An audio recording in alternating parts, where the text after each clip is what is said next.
We are coming to you live from Wilkerson Sanders Stadium, and it's senior night as the Rockwall Yellowjackets take on the North Forney Falcons in the last game of the season for the Rockwall Yellowjackets. Hello, everybody. I'm Billy Quinton, along with David Sweet. We got J-Mo Starrett on the board, we think. We're not really sure what's happening over there.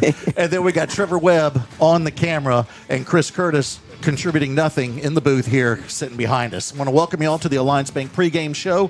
Rockwall comes into this one 2-3 in district, 4-5 overall.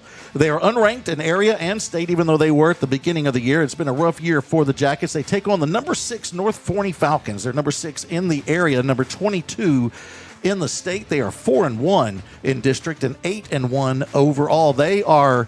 This game means way more to them than it will the Jackets, as North Forney is fighting for seating position, David. And tonight, we want to welcome all them Heath Hawk fans because they are Jacket fans tonight. Exactly. Just waiting to hear you say that one. Absolutely. Kind of touch on what Billy means by that. Here's the things that we know. You mentioned this is the last game for the Jackets.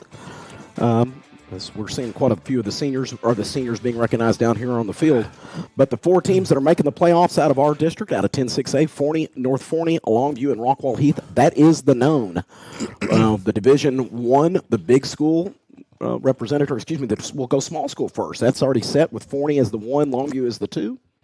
North Forney and Heath, that's all about how this game plays out. If North Forney wins this one, they'll be the number 1 seed. Heath would go into the playoffs as the 2 in the Division 1. Billy, as Billy just mentioned, our district mates, the Hawk fans, they're chilling on the Jackets now because if Rockwall is able to beat North Forney, that'd put a tie there between North Forney and Rockwall Heath, and the tiebreaker would go because of the head-to-head victory the Hawks had over North Forney. So very important ball game here for North Forney tonight, and it is kind of funny that you got all the Hawk fans rooting for the Jackets. Yeah, I love that. I love that. So I talked to Coach Brooks earlier this week, and we talked about, first of all, the uncharted territory of not being in the playoffs for the first time in 13 years.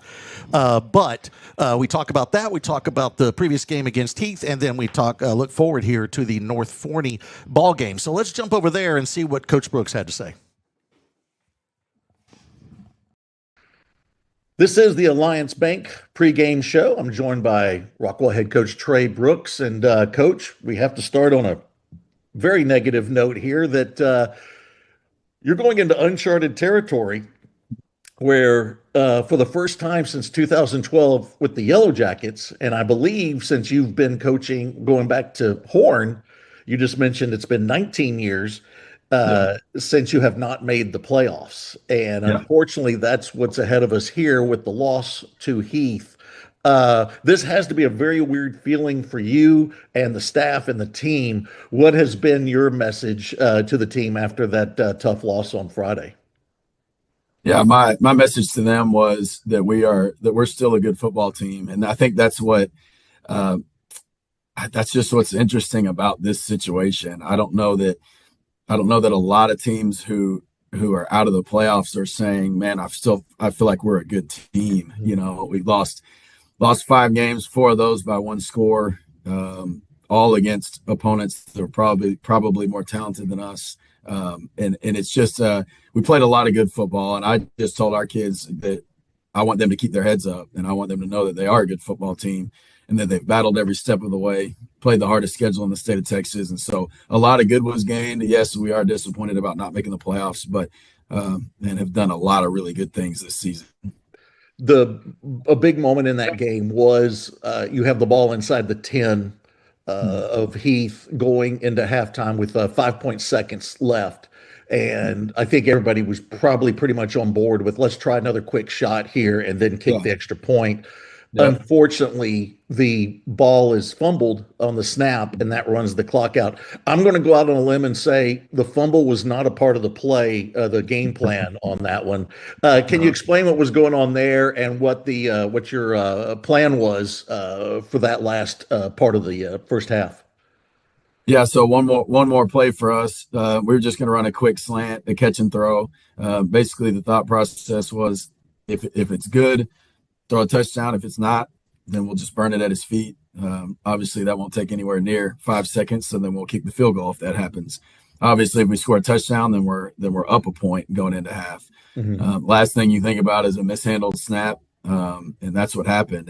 And pretty much any other scenario, we're going to at minimum get a field goal there. But that was the thought process. Hey, look, let's run one more play, one more quick hitter, see if we can get a touchdown. If not, then we'll kick the field goal.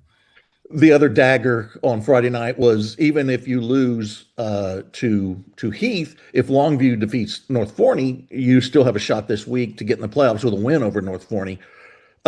It looked good for a majority of the night. Longview had a 21-point lead a couple times over North Forney, and then the ending was another heartbreaker where it looks like Longview has tied it, but they missed the extra point, and then North Forney ends up winning that. Yeah. What was that moment like? I'm assuming you and the team were checking that score and watching that. That had to be another surreal moment for the team, knowing that most of the night it looked like things were going your way, at least in that game. Yeah, for sure. Obviously, when it comes to us controlling our own destiny, at no point in the game, in our game versus Heath, did we think we were going to lose. Our kids battled the whole night and had a great chance. And then, when it came down to needing Longview to win, they had a big lead in that game, and missed extra point at the end to tie it. Only had 10 players on the field on that extra point. When Longview does something like that, which is pretty unheard of, you just kind of figure, I guess it's not meant to be, because I've never heard of anything like that from Longview. So anyway, it's that was tough to see that too. But we were in control of our portion of it and needed to get our part of it done. You play North Forney tonight. They may still. We're filming this middle of the week. This will be aired after Heath plays Forney on Thursday night. But there is a chance North Forney is playing for seeding if that game goes a certain way for North Forney. They are so it could go from either extreme. It could be they're playing for seeding, or they may not have anything to gain if they win. But I'm assuming you're expecting to see the best effort from North Forney in this game tonight, especially their quarterback, Legend Bay. Talk about facing that kid. We've seen him, and he's outstanding. It seems like every game we played this week or this year, it's been, this quarterback's outstanding, and then you got to contend. What is your biggest challenge facing him at the helm? Yeah, he's one of the best that I've ever seen. Maybe the most athletic player that I've ever seen. And had to square up against. It is, anything can happen on any given play. They've been down to some teams, like down big to Longview, down big to Heath, and come back in those games because he's just made plays on his own, scrambling, just all kinds of different ways. So super dynamic, fastest player on the field at any point.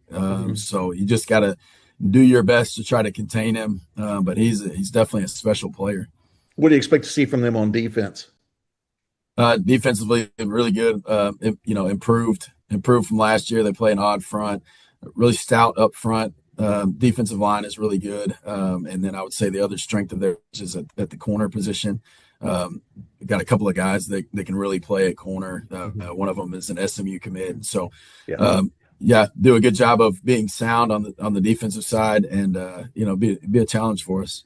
It's senior night tonight. If you could kind of talk about what stands out to you with this class of seniors here that have really had a great career here at Rockwall.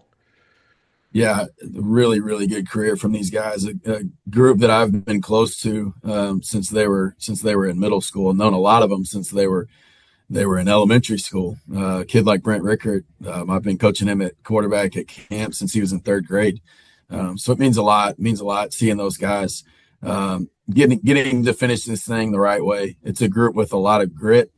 A group that never quits fighting. They've shown that in practice this week. I mean, it has been an awesome week of practice in a week where they could have said, we're checked out. They have not done that. In fact, we had a really spirited, ones on ones, offense versus defense drill today, and I mean, it was like fall camp all over again. So really proud of that group. Really proud of what they've done, regardless of record.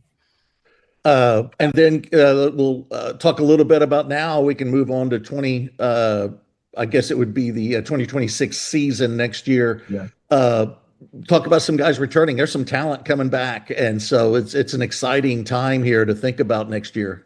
Yeah, absolutely. Guys that have, man, just been real bright spots on our team. Offensive line. We got three guys that have played a ton coming back. Michael Carina and Kamani and Maddox Mummy. And some guys that have stepped up big time at receiver. Braden Puffer has played a ton. Ryan Wiley has played a ton. Kendall Johnson has been out there. And, you know, those guys, we have big expectations for them. Our leading rusher, Caden Castro, back again. You know, and a couple of really dynamic backs coming off of our JV also that we're excited about. You know, defensively, Christian Lawyer is back again. I feel like he's been on varsity forever, but he's just a junior. You know, guys like Yash Sanders, who started several games for us at corner as a sophomore.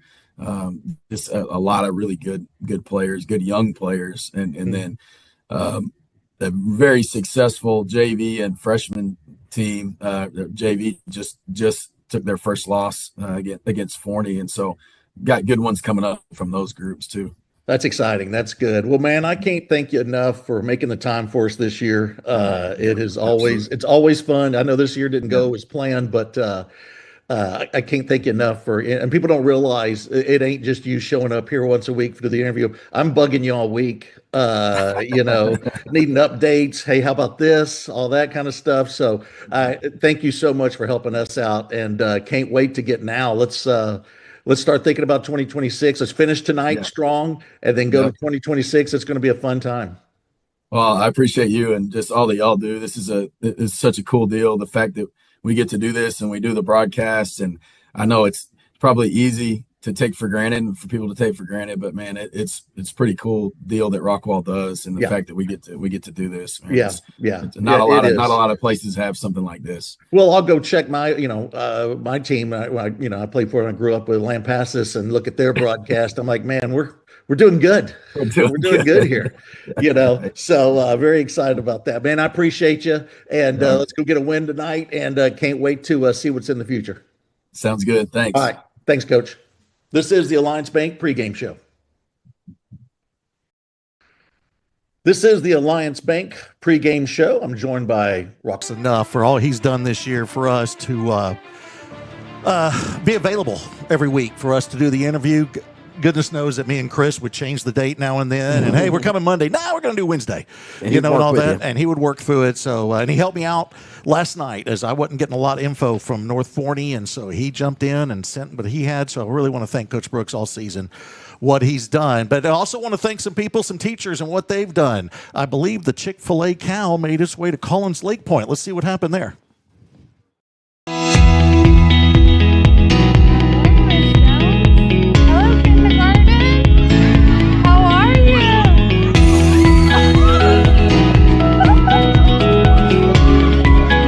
Special announcement. Miss Jones, your kindergarten educator, is being honored as the Chick-fil-A, no, not the cow, Chick-fil-A Teacher of the Week. So we are so proud of you, Miss Jones. And did y'all know this? Miss Jones has been a teacher for 18 years. Whoa. And 13 of those years has been at Collins Lake Point. Her own daughters went to school here, and she loves to spend her days here teaching you how to read and how to write and how to do math and science and social studies. So we're so happy to have Miss Jones here at Collins Lake Point and have her teaching you every day in kindergarten. So way to go, Miss Jones. Thank you so much for all you do, and we want to honor you. And so we have the Chick-fil-A cow here.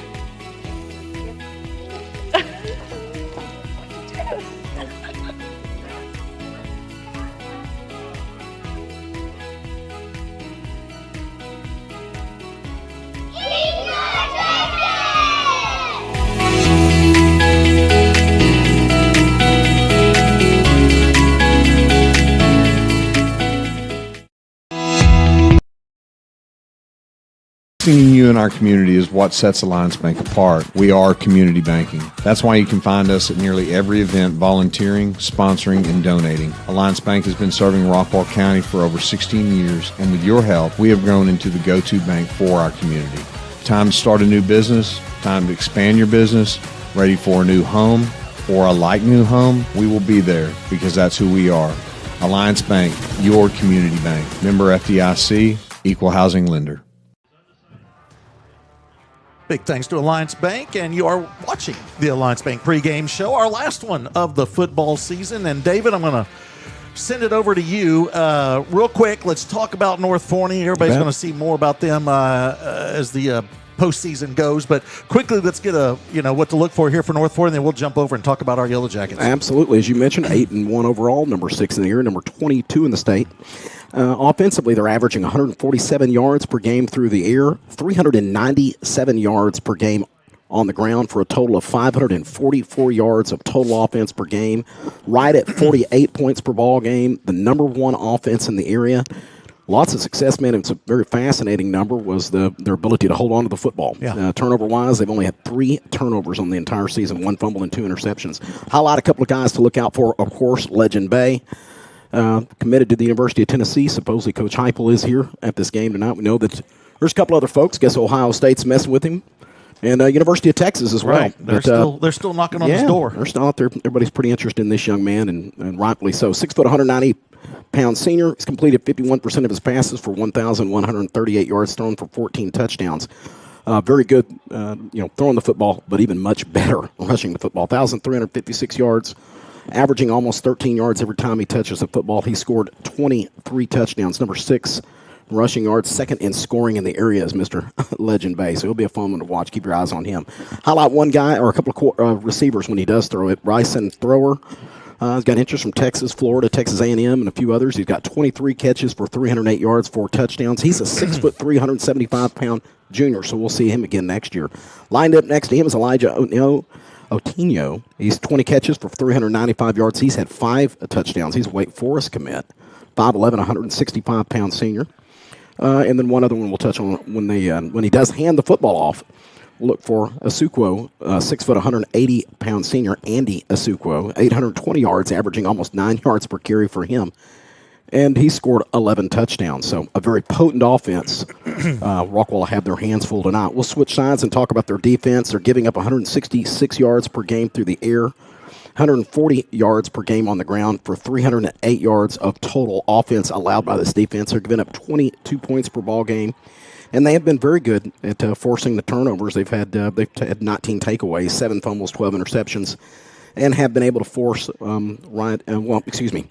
had 11.5 sacks. A couple of guys to look out for up front. We'll talk about Dasmian Bryant. He's a number 15, a 6'2", 275-pound junior. He's got 60 tackles, 6 tackles for loss, and 2 sacks. A couple of other guys. Kobe Jackson, the bandit, 6', 190-pound junior, wears number 16, 56 tackles for him, 4 tackles for loss, and a sack. And Billy, no surprise, right, that he's heading to Texas State. Right, there you go. There you go. One other one I want to hit on. We'll talk about Josiah Turner. He's 5'11", 175-pound senior. Safety number 11, 43 tackles for him, a tackle for loss, and 2 interceptions. So very potent offense and a very solid defense as well for the North Forney Falcons. I know that Coach Brooks is worried about is where's number 2, Deuce Gilbert. He should wear number 2 as the name Deuce. But he's a commit. He's a cornerback, a commit to SMU, and he's got 5 interceptions, leads the team. One of the guys that visiting with the guys from North Forney, I'm glad you mentioned him, that they mentioned is really, really solid and also has come along over the last few weeks as well. Yes, he has. Now, let's talk about these Yellowjackets for the first time in 13 years, David. We're not going to the second season. We don't know what to do, but if you stay tuned tonight, we do have the movie is going to explain what we're going to do. Okay, so just stay tuned. There's a for hint. That. There's a hint. We call it a tease in the biz. Yes. But Rockwall comes in 2-3 in district, 4-5 overall, led by head coach Trey Brooks, finishing up his 6th year here. David, 50 wins in his 6 years and 20 losses overall. First time he has not been in the playoffs in 19 years Crazy, as a coach. Yeah, going all the way back to his Horn days. Absolutely. So let's talk about what the Jackets have been able to accomplish on the season. They're averaging 249 yards per game through the air, 177 yards per game on the ground for a total of 417 yards of offense per game, right at 34 points. 12 turnovers for the Yellow Jackets so far on offense. They've had 4 fumbles and 8 interceptions. Let's recognize Brent Rickard, the quarterback. This week's Player of the Week, a 5'11", 185-pound senior. He'll wear number 2 tonight. He's completed 60% of his passes, thrown for 2,145 yards. He's had 20 touchdowns and 8 interceptions on the season. Quite a host of guys that he will throw to. Jack Duckworth being one of those, the 6', 175-pound senior heading to Stanford when his time at next year. 30 catches for him for 443 yards, and he scored 4 touchdowns. Another senior lines up next to him, the 6', 160-pound senior Luke Leach. He's got 16 catches for 255 yards. Another starter on the other side will be Jaden Petrino, the 6'3", 191-pound senior. 30 catches for him for 292 yards and 3 touchdowns for Jaden. When they run the football, as we've mentioned, we'll see all 3 of these guys tonight. A.J. Hatcher, a 5'9", 175-pound senior, wears number 8, 390 yards on the year, averaging 5.5 yards per carry and 3 touchdowns scored. We'll see Caden Castro, the 5'9", 175-pound junior, number 5. He's got 664 yards on the year, averaging 6 yards every time he touches the football, and he scored 10 touchdowns.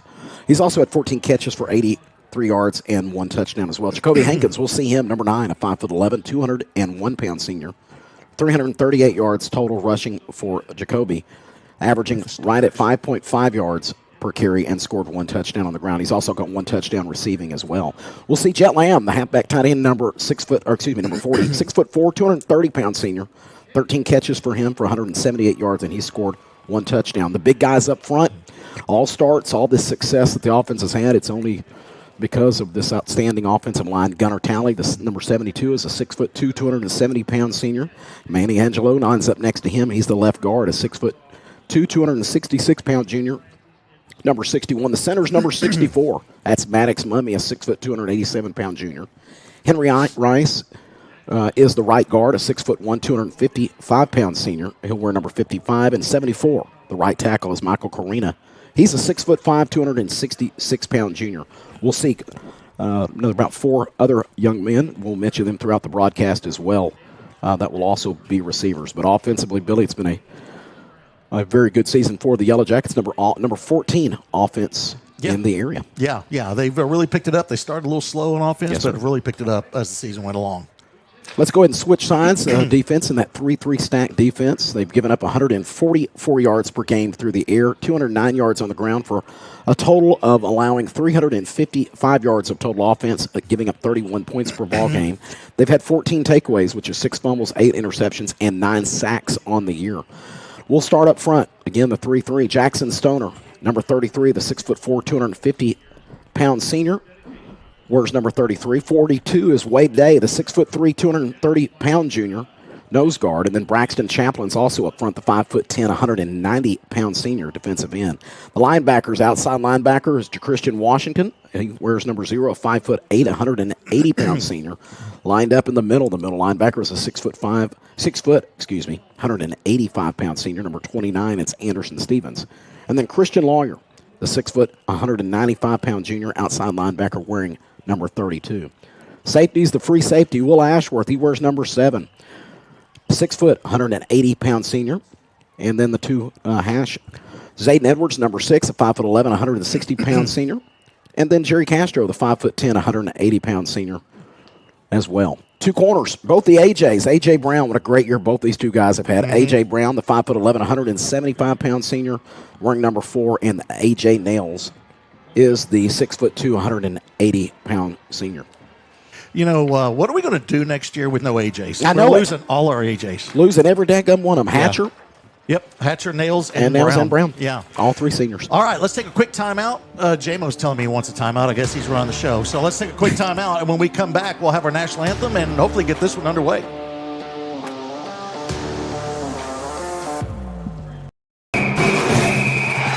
For those with an independent spirit, there's a bank as independent as you. For buying a home, for building a business, for getting snacks at the game. We've been serving North Texas since 1875. Because we're more than a bank. We're your bank for life. American National Bank of Texas. Welcome back to Wilkerson Sanders Stadium. It'll be the last time that we'll broadcast from here for the 2025 season, as we're about ready to get underway after the senior night festivities. JMO, if you would, pop up the, we're going to show you a lot of the seniors here for the Yellowjackets football team. We got their photos, and JMO's going to pop up real quick. And then we'll also give you the names, because I don't have all their photos, of the cheerleaders, stingerettes, trainers, band, all those seniors too. So there's your seniors for the football team. Got a number of them, and we're going to try to, talk about them as much as we can. And then also there's your other folks that are in the band, the stingerettes, the cheer, and the trainers. You don't have these great Friday nights without those folks too. I mean, it's the whole atmosphere. Imagine a football game without the band. And you the nailed it. That's part of that Friday night culture, that Friday night atmosphere that makes it so special. So big shout out and thank you to obviously the guys and the trainers and so forth with the football team. And then you're right, though, the Stingerettes, that outstanding band for the Yellowjackets, and, of course, the cheerleaders. Thank you, and hats off to every one of you on a great year. I always go back to the Brian Reagan bit when he says, I don't get the marching band. It's hard enough to learn an instrument. And then somebody popped up and said, what if we walked around with all our instruments and spelled words? Absolutely. Let's just spell words while we're playing them. He goes, everybody was excited except the tuba players. They were not excited. They weren't too excited about it. And then, of course, Rockwall takes it to another level, and we build one that's a state power in terms of state power. Yeah, not only are we going to do it, we're going to do it really well. We're going to do it really good. We're going to, So thanks to everyone. Thanks to and congratulations to each and every one of you and your families. You did a great job this year. You bet. I think we're about ready for the national anthem as the colors are being presented there at the 50-yard line. Let's go ahead and step back and turn it up and let y'all hear the national anthem.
And there you go, national anthem. Well done by the Orange Wave Band. And also we had those signing out there, David, doing the signing out there. I'm not sure why there's 5 of them. Isn't one enough? I don't know why. But anyway, good to have them all out there. So anyway, there's your national anthem. And we are got the coin toss going on right now. Or it's a big prayer group here for the referees. I think that's what. Is that a prayer circle? Yeah, there it is. It's a big prayer circle right there in the coin field. toss. It's a prayer circle. You think they're saying, hey, who knows what we're actually doing tonight? That might be the question. Oh, boy. Anybody know what's going on? Hey, there you go. I don't know. Shot from Jamie. Send those emails to JMO. Yep. Yeah. I mean, I respect the officials, but okay, apparently JMO doesn't. But you know what? Let's list the officials. You know who the officials are? Boy, it's a heck of a list. I was impressed when I read this over. Well, it's just last week what you had was all Rockwall guys. Right. And that didn't work out that great. Didn't work out well. Hopefully this one does. Your referee is Walter Garrison. The head linesman is Cal Hill. The line judge is Dwayne Thomas. The umpire is Scott Laidlaw. The back judge is Douglas Perkins. And the field judge is Bob Newhouse. Now, here's the question. Right. JMO, on behalf of your generation, who are those people? I'm not even going to try. You don't even know? You have no idea any of those names are. Hold on, let's go one more time. Walter Garrison, Cal Hill, Dwayne Thomas, Scott Laidlaw, Doug Perkins, Robert Newhouse. You're going to have to leave. You're going to have to leave. Okay, now, third week in a row, explain the 6-7 joke. No. Oh, he turned around. No, this one was on you. You can. We can. You don't reverse the whip. Hey, that's former Dallas Cowboys, buddy. Yeah. Okay, that's All of see, them. all Running running backs. backs. All of them former Dallas Cowboy running Here we backs. go. We're kicking this one off. It's a onside, as that was expected. Rockwall has nothing to lose, and so that will be recovered easily by North Forney, and they'll take over at the 50-yard line. Again, as the Let's offense. put a little crowd mic back or crowd noise in there. There Let's we get a go. As the little offense comes on the field, just a reminder again, a very potent offense. Again, averaging 543 yards per game and right at 48 points. And it all starts again with that number 7, Legend Bay. And I want to let everybody know my mic is broke again. It's just dangling. It was working there for a little bit. Yeah, it's just on its own. I'm just going to blame J-Mo on this one. There we go. Hey, but with the voting and all the things, the good things, hopefully, you know. Oh, yeah, with the Vader? Yes. Yeah, The Vader's going to fix But- this. Get us a new. Already got a whistle. It was a pistol formation, and we already got a whistle stopping play. So let's see what's going on here. We have a false start already on North Forney. So advantage Rockwall as North Forney will start with a 1st and 15. They are led by Legend Bay, and Legend is a good name for this kid at quarterback. He's the 6 foot, 190-pound senior, 6th in the area in rushing, 2nd in scoring. And that pistol formation is there. His play actually got a man wide open, but he's going to keep it and run. And he's got Green in front of him. Easily has the first down, gets a block, and he's going to get inside the 30 all the way to the 27-yard line. And then there's a late flag coming in after that. See who that is on. It could be on North Forney on a continuing a block out of bounds. Let's see what that is. But Legend, we talk about 6th in rushing yards. He has 1,356 yards. All he does, David, is average 12.7 yards a carry. It's insane. Yeah. Almost 13 yards from they're going to wave that flag They're gonna off. wave the flag off. I mean, there's 2 of them out there, but two, we're going to wave them both. Okay. Either Walt Garrison or Calvin Hill decided, you know what? Nah. It's no good. So big run there from Bay to get North Forney already deeper into Rockwall territory. They started at the 50 on the missed onside kick. And you're going to have Zuquo will be the running back here, and he'll get his first carry to the near side. Gets a block, has room, into the secondary. Nobody has touched him, and he is in the end zone for North Forney. I'll tell you what, on that first carry, Bay comes around that right side, following the big with the tight end out there, Marcus Page, and then Randall Wren. This time, hands it off to Suko, and he comes left, right behind the huge gap between Caden Johnson and Marcus Munich, the center up front.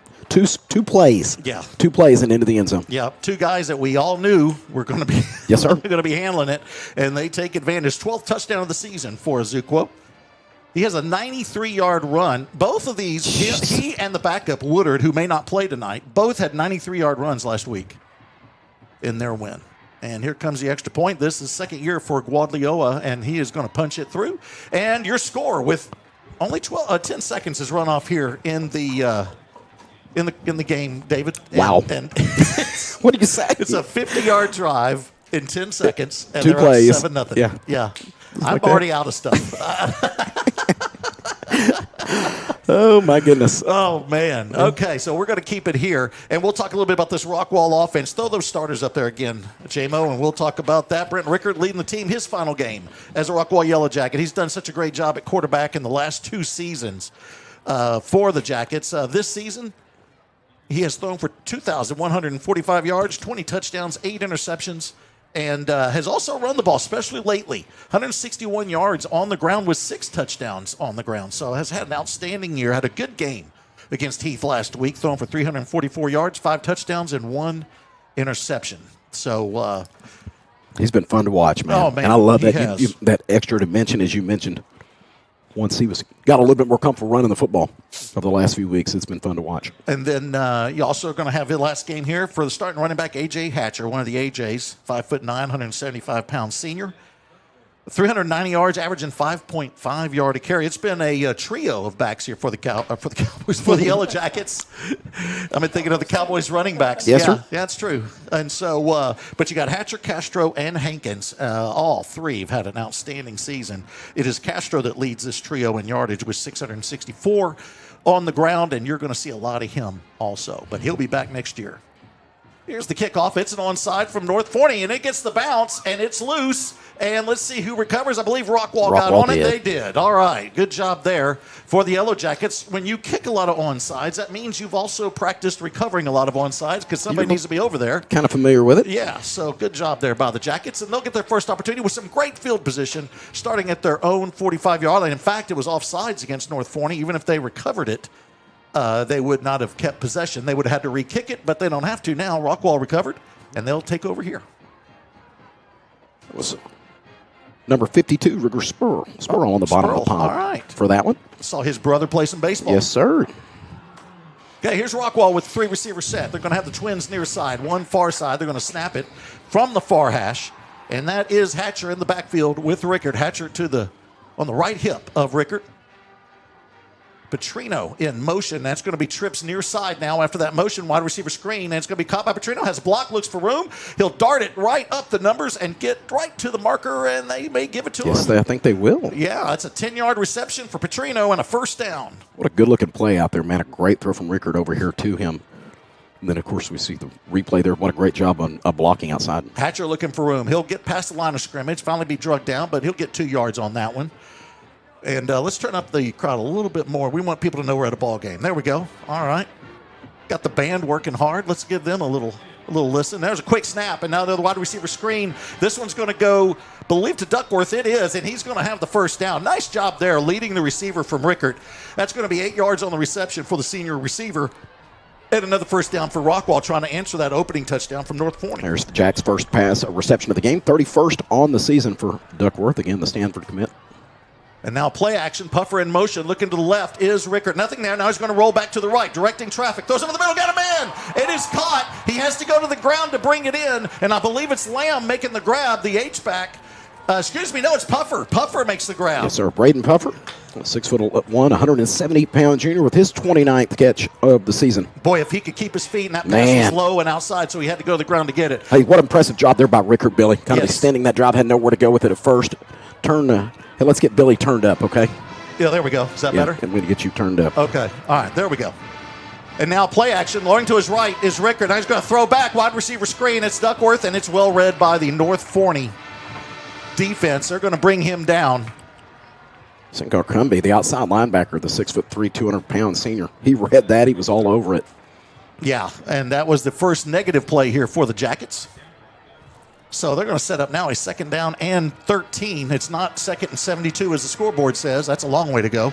Now they're going to throw the hitch route. In the middle, wide open Puffer. Makes a man miss. Takes on the defender, getting close to the goal line, but the cavalry comes in for North Forney. They're going to bring him down, but not before he gets to the 2-yard line to set up a 1st and goal for the Jackets. Well, I tell you what, North Forney's lucky that cavalry finally made it there. What a great throw and a good job there by Puffer, man.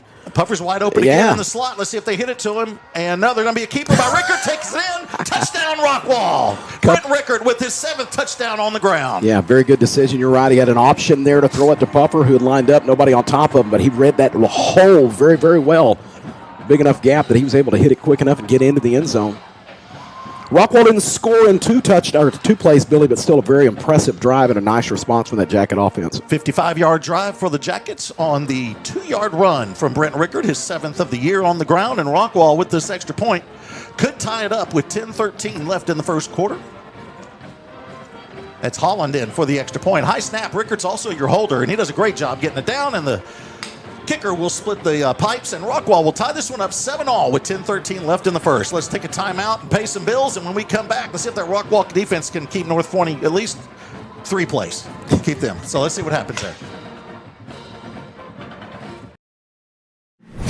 We are CallMet. We make steel landscaping products that are perfectly flexible, perfectly durable, so you can make your yard perfectly you. CallMet. Defined by steel. Couldn't even hear it. Right. For those with an independent spirit, there's a bank as independent as you. For buying a home, for building a business, for getting snacks at the game. We've been serving North Texas since 1875. Because we're more than a bank. We're your bank. For life. American National Bank of Texas. 55-yard drive for the Jackets to answer that North Forney touchdown with a touchdown of their own. A great job. Puffer making a big grab on that one. And Petrino also getting a good grab. And then, of course, Rickard taking it in himself. So Rockwall ties it up 7-all with 10:13 left. Tell you what, I'm just picturing all those people out in Buffalo Creek going crazy when Rockwall scored that touchdown. You know it? Also known as Heath. Yeah, exactly. It's celebrating over that way, right? Deep kick this time. And North Forney will take it at the 9-yard line. Great job by the special teams there to get to him and bring him down at the 17-yard line. That's where North Forney will take over this time much deeper than they did to start the ball game. They were at the 50 to begin the ball game when Rockwall attempted the onside kick. Yeah, for all you Hawks out there rooting for the Jackets, they tied it up here, and repeat after me, JFND, JFND. Well, they always say about the ones that attended Rockwall, yes, that live over there, are Jackets raising Hawks. Go into the back of your closet and pull out those orange, those Letterman jackets with the might have a few moth bites on them and stuff, but go get them. Pull them out. All right, let's see what North Forney does here, and this is going to be Azuquo again, looking for room. This time the Rockwall defense is there, but he breaks the tackle, gets past the 20, and all the way to the 24-yard line. Looked like we're going to bring him down with a minimal gain, and boy, he can run hard. Yeah, he runs hard, kept his legs going, able to break out of a couple of attempted tackles. A.J. Brown eventually finally able to wrestle him down 2 yards short of the first. Azuquo with 820 yards on the season on the ground. If he has a big night tonight, could get over 1,000 yards. We hope, as a Jacket fan, he doesn't have that big of a night. And if he does, I hope we still pull off the win. Rockwall also looking to stay above, or at least be at 500, not have a losing season for the first time in 13 years. Azuquo again will break through the arm tackles, and they're trying to get him around the ankles. That doesn't work, and he's going to end up with 12 yards on that carry and get all the way to the 35-yard line for a new set of downs. Man, just crazy when you look at this. Of course, we talked about Bay again, right at 1,400 yards on the season. Of course, we've seen Azuquo here with run at 120 yards, and then the other young man, Woodard, as you said earlier, Billy, we're not going to see him tonight. He's covering, trying to get healthy again. He's almost got 1,200 yards himself. This team can run the football, flat out can run the football, man. I feel bad. Azuquo is the only one that doesn't have 1,000. Yeah. Bay looking to throw, is going to go deep, got a man. That's Thrower, and he will make the grab at the 20 and bring it down. And I'm going to say he's down. Let's see where they're going to mark it, at the 15, I believe. Yep. Boy, what a grab from Bryson Thrower. He's got offers from Texas, Florida, and Texas A&M. That's his 24th reception of the season, and it's a doozy to get North Forney into the Rockwall red zone. 6'3", 175-pound junior there with his 24th reception of the year. So we see him again next year? Yep, exactly. All right, we'll get ready then. Yeah, he has 308 yards coming into this game, and they have a nice trio of receivers too. I'm sure we'll see all of them as this game goes along. Azuquo to the right of Bay. It's a quarterback run all the way, and it is a touchdown for Bay. That couldn't go any easier.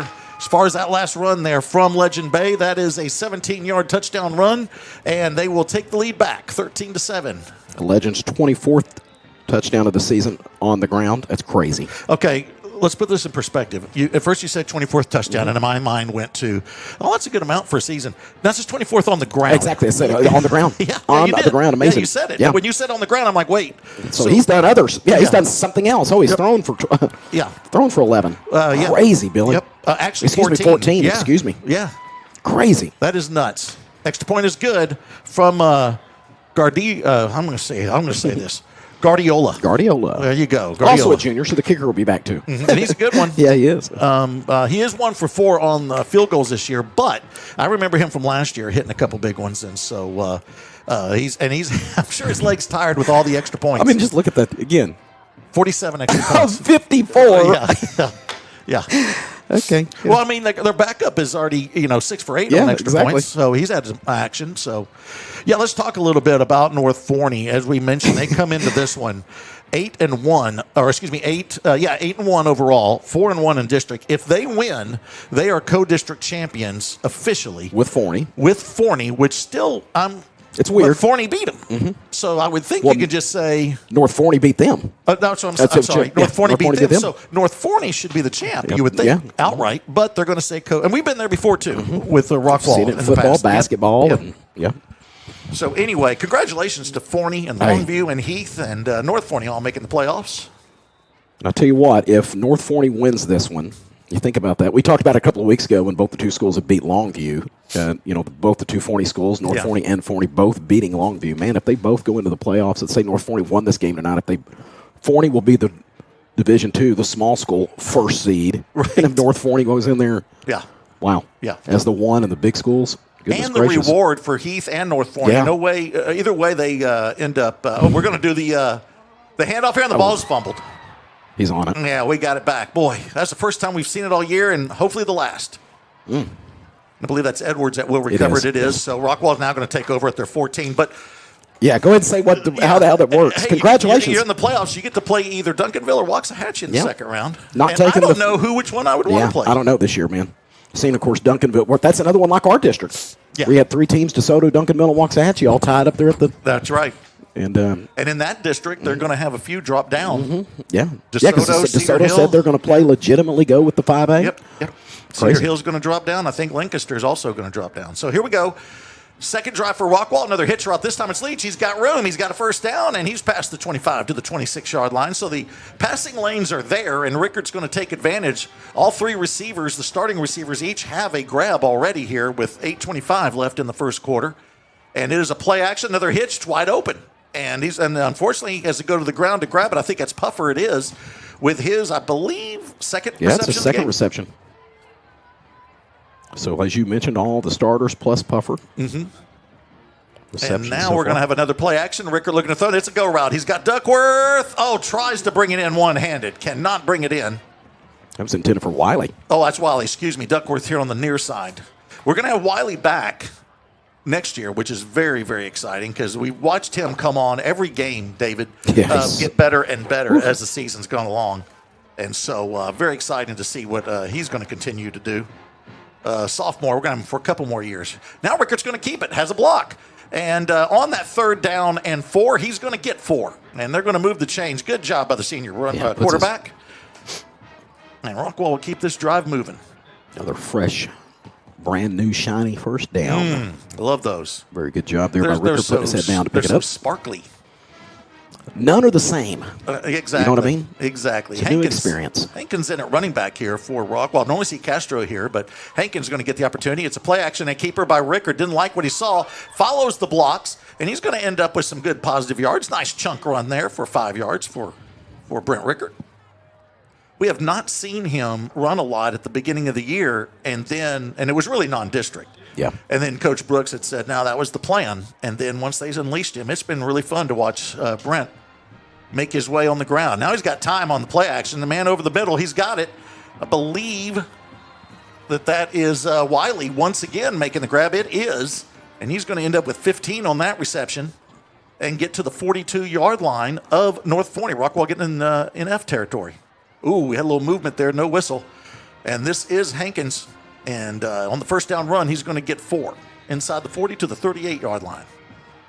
Ball was loose on the bottom of the pile, but he was down. Okay. The North Forney kids coming up with it, but nope, you don't get to down. keep it. Nope.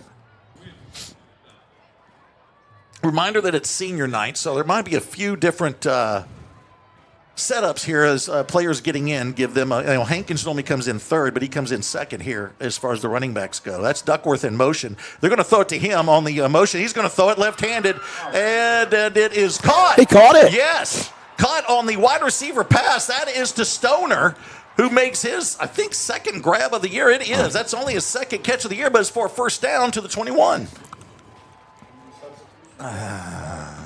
Okay, quick catch. Got it over to Puffer. He's got it, and he's close to the goal line, and it is a flag on the play. I don't think Rockwall was probably set. Let's see what's going on. Idiot.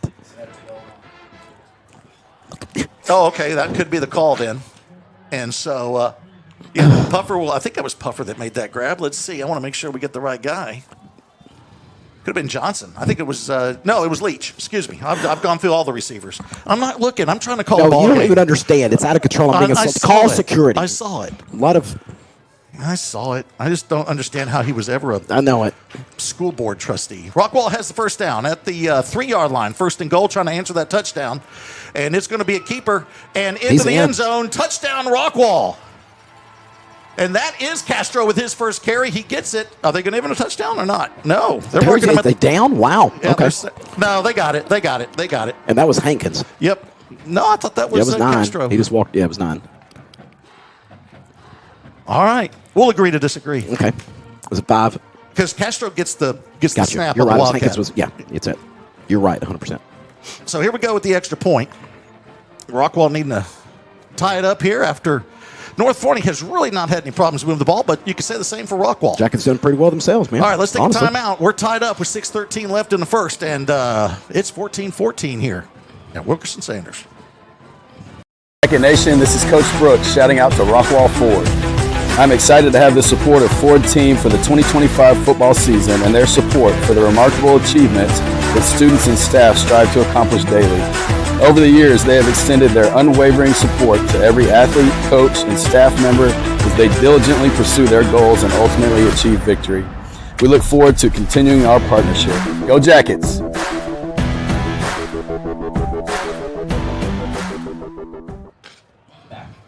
Welcome back to Wilkerson Sanders Stadium. Russ Childers wants to take over the broadcast. He's upset that we had to call football. It's all about him. Yeah, and he's wearing red. He comes in wearing red at a Rockwall game. It's uncomfortable. Oh, he says it's Texas Tech red.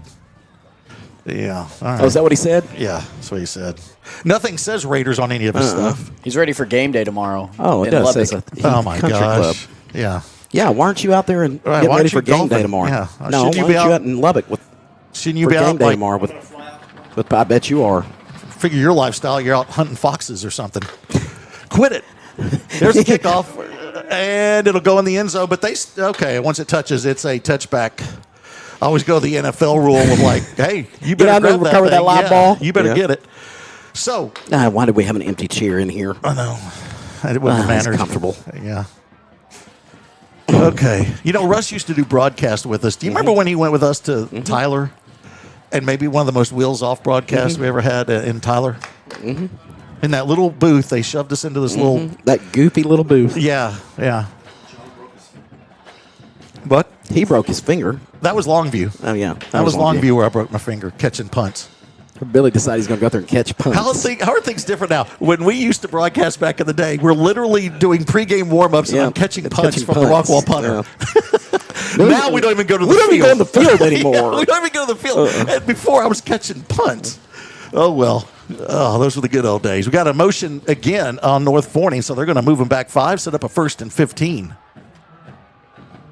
Same skill position players out there for the North Forney Falcons. It's a big one for them, as if they get the win, they get the number 1 seed in Division I, and Heath will drop down to the number 2 spot. But if Rockwall wins, Heath will get the number 1 spot, and so all those Hawk fans are rooting for the Orange right now. Rolling to his right is Legend Bay. He's got room. He's going to throw. Got a man caught just inside the 30. That's Otieno, who's the Wake Forest commit, making his first grab. First grab of the night for him, as you mentioned. 21st on the season. Crosses over that 400-yard marker. Yeah. Impressive kid, man. 5 touchdowns on the year. Reception-wise, he does have 1 touchdown with 6 carries on the season. Here's Asukwo. He's got room. He's to the secondary, and he'll get down the sideline, breaks a tackle, and he is gone. He might get 1,000 yards this year. He might get 1,000 yards just in this game. As he goes for, I believe that was 65 yards on that run. Braden Fleming, number 9 receiver, the junior, was in there and had one heck of a block there on the outside. Kind of sprung him, gave him just that opportunity. Once he came around the corner on his backside, man, he was gone. Gone. All right, we've seen a lot of offense here from North Forney. If Rockwall wins this thing, they're going to have to get 70 at least. Yeah, I know. This is crazy. And the first quarter, that still has 6 minutes. Extra point's good. Let's get the ball back. Let's go do it again. Somebody get ice for the kicker's legs. They're going to be tired. And now the new score with 5:56 left is North Forney 21, Rockwall 14. It seems like every North Forney game this year has been a shootout for them. It's like they've got the offensive players, but it's just like we're going to let our offense outscore you almost. That's what it seems like. Tyler games, Anderson, I got Tyler Anderson texting in at the beginning of the game. He goes, I went to the bathroom and it's 7-0 already. Well, Tyler, don't go to the bathroom. I don't know what to tell you, buddy. Yeah, what do you? Yeah. You can carry it with you, too. You can put it on your phone. It ain't like you got to sit there and watch it on your RCA. Aren't you glad? Did you understand what he was explaining? He was talking about taking the phone with him to the bathroom, right? Good description. What are you doing? Taking it with him. I didn't know what you were saying. Thought you were just going to say he can sit in his chair and. What? He didn't need to go to the bathroom. I think you need to take a break. No, you need it. A gone pecan is what Tommy McMahon just texted. Oh, look at there. Yeah. All right. What I up, love Tommy? when Tommy sends us photos of what he's doing. Yep. All right. Next break. I got a story. Do you? Okay, Yeah. you're going to do it during the break. I think so. All right. Next time I may wait till the 2-minute timeout because that'll give me a little more time. But everybody stay tuned because I had a weird experience today. And Russ will appreciate it. No, then you got to tell it here before Russ leaves. Here's onside again. Rockwall dives and gets it just before it gets the 10-yard mark. But they're going to recover it and take over there. And who is that grabbing That was Hankins. Beautiful job there by Hankins. Not waiting around. Sure hands up there. You're right. Exactly. Go get it. North Forney's like, we don't score enough. Let's get the ball back. This is like Rockwall days. Back with, when we would have 50 and we're hitting onside kicks. Remember the Prosper game when we had the game 1 at the 1 and we decided to still throw a touchdown? And we scored. Yeah, that's Braden Locke if he's watching. Braden, good job there. Thanks, Braden. Prosper hates us. Braden's literally, I think he called an audible too to throw that touchdown. Puffer in motion, and looking to throw his Rickard. He's got time, and now he's going to go over the middle, and it's caught. He fell down, but it still reaches up and pulls it in. And what a great grab for the Yellowjackets. I think it's Johnson with the grab. It is. That's Johnson's first catch of the season, of the game, his 5th of the season. A keeper by Rickard waits for the block. It's not there, and he's going to get stuck, but take a few Falcons with him. He's still going. He's going to end up with about 7 yards on that carry that should have been 1. You think Rickard knows it's his last game? That's great. Just leave it all out on the field. Took Ahmad Alexander, 6'3", 220-pound junior, took him for a ride, man. Johnson's your only receiver on the near side, and there's motion, so we're going to move it back. It was 2nd and 3. It'll now be 2nd and 8, even though the scoreboard shows 2nd and 31. I'm not sure what's happening there on the scoreboard, although we have a fine working scoreboard. Who's doing it? Is he training a guy? Oh, okay. What's going on? Oh. Who's training him? Brad Fichtel's doing it? Okay. Isn't Brad a Heath guy? What's going on here? You're wearing red. Fichtel's training people. What's up? What's Russ? happening? I mean, I know our season's over, but at least let us have the last. Goodness gracious. I mean, all of y'all just coming out just wearing we get it. Coach Webb coaching the Yellowjackets right now? What's happening? All right, 2nd down and 8 now for the Jackets. Look at the scoreboard. It's going nuts. It looks like a disco. All right, here we go. We're going to send the lineman out here. Splits to the right. Ball's fumbled, picked up by Rickard. Going to throw over the middle. Got a man wide open. Caught at the 12, to the 5, to the 1. That's Lamb making the grab from the H-back spot. How about that one? You know what? Let's just drop it, pick it up, and throw it. The way it was planned, right? Look at here we go. Look here. Yep, we're going to line up. We're going to do the tush push. And touchdown, Rockwall. Boy, Rockwall's answering every score that North Forney has. Look, there's having to pick guys up off the turf here. My goodness, that was Rickard's 2nd touchdown of the ball game. Nice grab by Lamb, though. And let's give credit to Johnson. The big catch was when he had already fallen down, and he catches it on his back. So that's leave it all out on the field tonight, I guess. Exactly. It's your last one. Mm-hmm. It's your last one. So here's Holland coming in to kick the extra point. These kickers are going to be so tired. Holland already moved a little bit before he sent it. This one's blocked. Recovered by North Forney. Doesn't really matter. So Rockwall will stay down and be down 21-20. When you're trying to play tennis like we are here, you got to get them all. Those things. We already had an extra point that it was pretty tough against Forney. Yeah, let's go ahead and take a quick timeout. I was going to tell the story, but J-Mo's running the show. It is Rockwall down by 1 as we go to a break. Hi, I'm Zach Riddle with Riddle Brothers Roofing and Construction. We're proud to be your local roofing experts right here in Rockwall. Whether it's storm damage, a roof replacement, or just making sure your home is protected, we bring quality craftsmanship and a commitment to doing things the right way. We're also proud to support the Rockwall Yellowjackets this season because building strong roofs and building a strong community go hand in hand. From our family to yours, sting 'em, Jackets.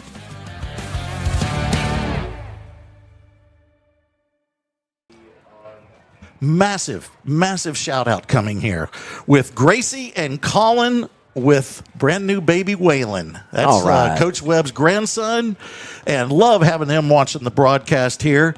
And here's the thing. I'm glad Waylon is still with the family. I was going to say, because I thought he got traded or he's on the block, right? I think that trade was rejected. But Okay. Rodney tried Okay. to trade the grandbaby for a backup slot receiver. slot Yeah, receiver. Yeah. Yeah. So anyway, yeah. So That was last week's movie of the week. That was. It was a documentary. Russ, It was a documentary about. Yeah. But anyway, shout out to Waylon. I'm just giving Waylon a big shout out. We got to meet him We're last glad few days.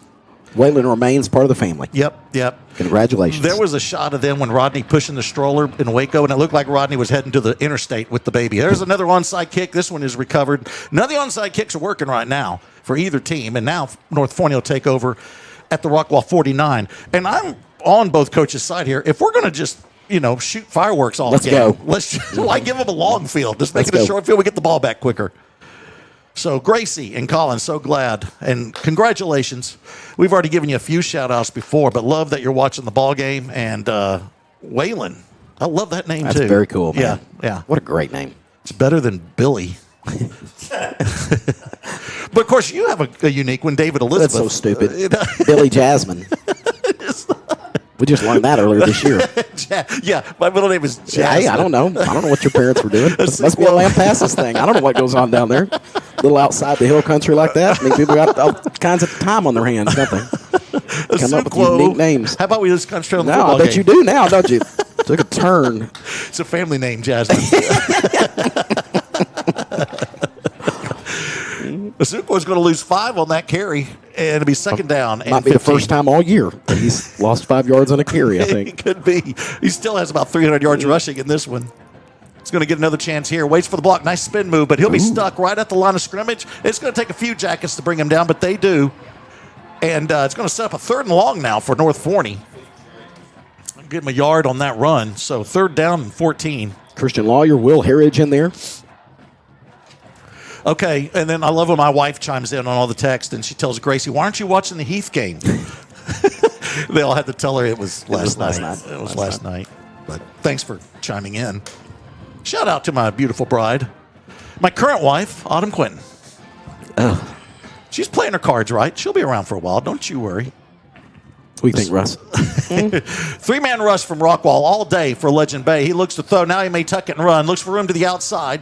Rockwall stretches it out. They're going to push him out of bounds, and it looks like a 4th and long for North Forney. Christian Lawyer staying with him over there. All Able right. to force him out of bounds. All right. We missed the extra point, but we stop him 3 and out, get that ball back. Why don't we take the lead? There we go. We're allowed to, right? Yeah.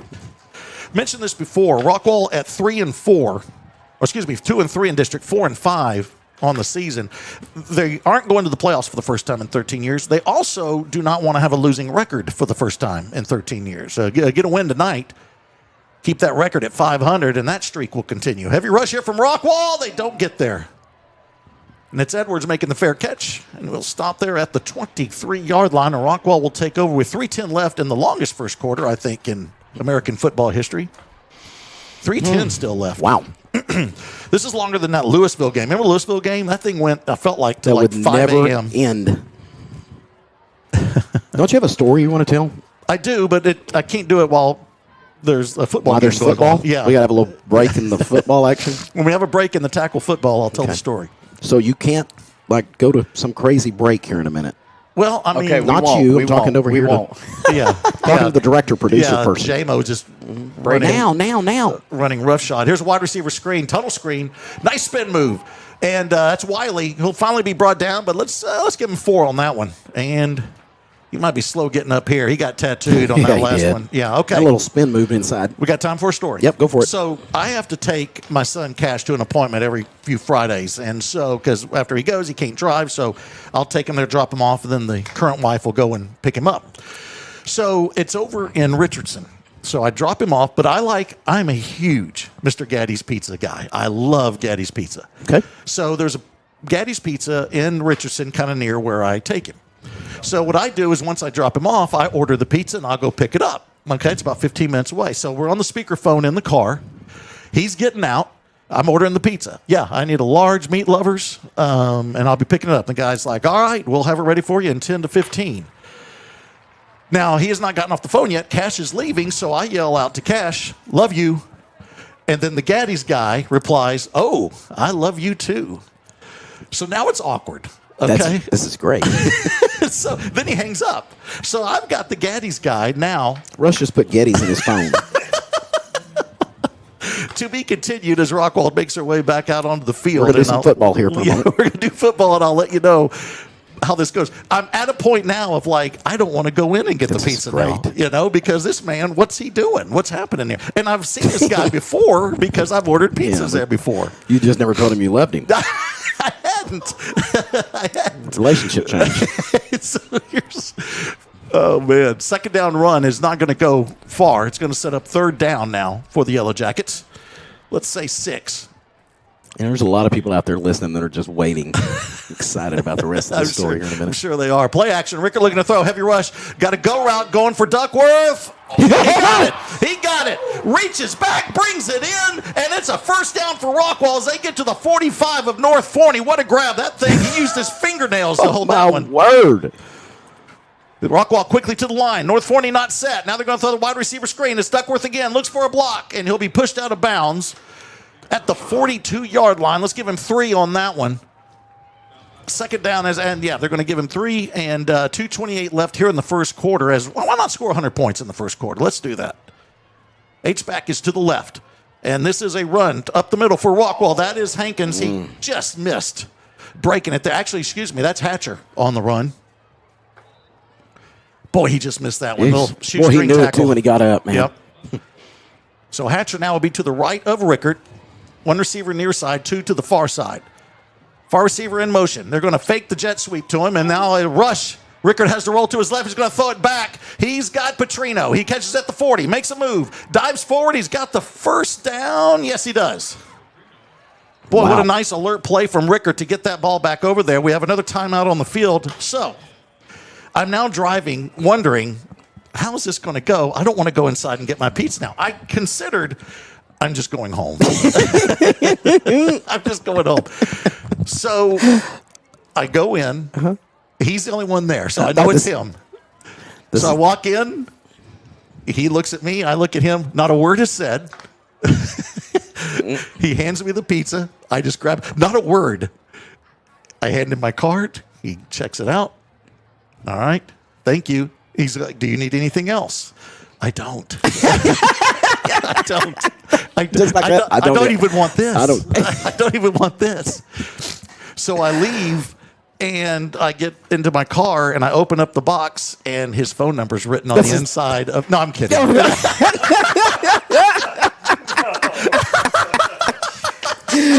Oh my gosh. So I guess this is how I'm going to break it to my wife. Apparently, me and the Gaddy's guy have a relationship going on right now. Yeah, and man, that went quick from your favorite pizza place to y'all. It's love. You know what I mean?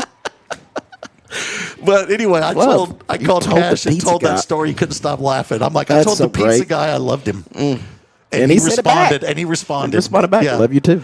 I don't know. I mean, it's a new age in dating now, so I don't know what's going on. So anyway, I just needed Autumn to know that there's other things happening out there. Oh my goodness, this is great. So there you go. Geddes Pizza. How about that?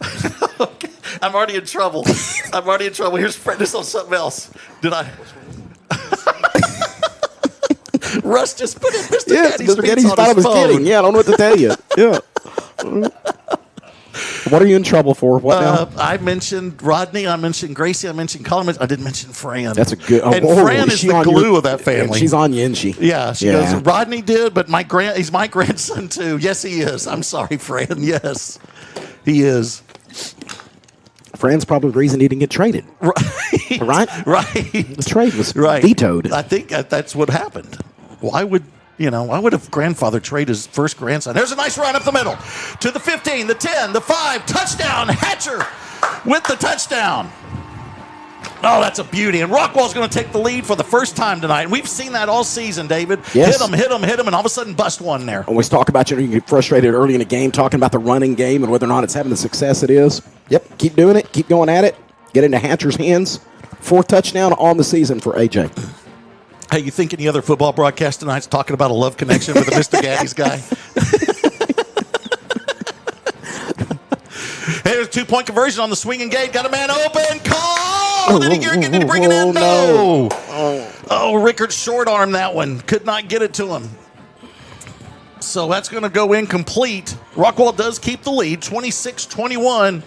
Shout out to all the Hawk fans out there. That's good news. 1:52 left. Are we still in the first quarter? Yes, we are. This is insane. This is crazy. Because I keep looking over there going, well, we got to be in the second quarter by now. 45 minutes. I like how J-Mo, can they hear you when you're talking to us? Oh, okay. Well, they can now. Okay, there you go. Okay. Because J-Mo, when he's not mic'd up, he still whispers to us. So it confuses me. We used to have a guy that worked with us a long time ago, J-Mo, Ron Evans. And we always talked about him with his hand signals like he was landing planes in here. Oh, hey, I can do that too. No, if we y'all don't. want. No, do not do that. Do not do it. Ron would get in front of us. I'd literally be calling a play, and Ron would jump in front of me with hand signals. Yeah, It was crazy. Yep.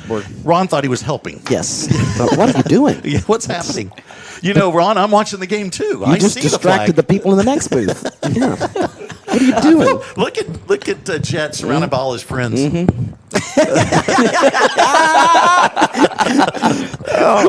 Yeah, Jet's listening over there. This is great. For the record, there's nobody. There's nobody in there. That's part of the joke, guys.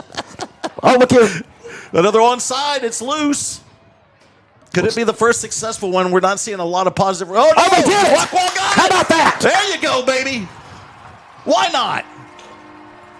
Woo! Oh, yeah. Let's just keep this rolling. Keep going, man. That was A.J. Brown on the recovery.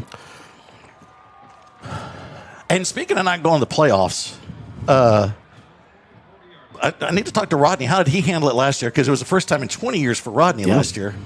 We will tell people what our plan is for the next week, since we don't have a playoff game. We got a documentary that's going to not now. It'll be for the later for people. J-Mo, you got to know how it works. It's a tease. It's what we call in the business a tease. In the biz. Russ uses tease in a different way, but ours is ours is just to preview something. This is I think that is Castro. Is that Castro or Hankins? Let me see here. So who it is? Once they get up, they were swallowed That's up on Hankins. that one. Hankins. Yeah, Hankins on the run there. Only gets a yard. Shout out to Bill Cadman. Bill's watching tonight. My mom just texted 7. We're having fun. Yes, we are, Mom. Yes. Second down and 11. Yeah, and the rolling to his right is Rickard, and incomplete. Throw behind Puffer, who he had open on the near side. That was Hankins in motion that had also gotten open in the flat. So 1:23 still left in the first quarter, and it is midnight already. Yes, it is first quarter. That's right. Hour. So that's going to be about a 4. Actually, because you got halftime.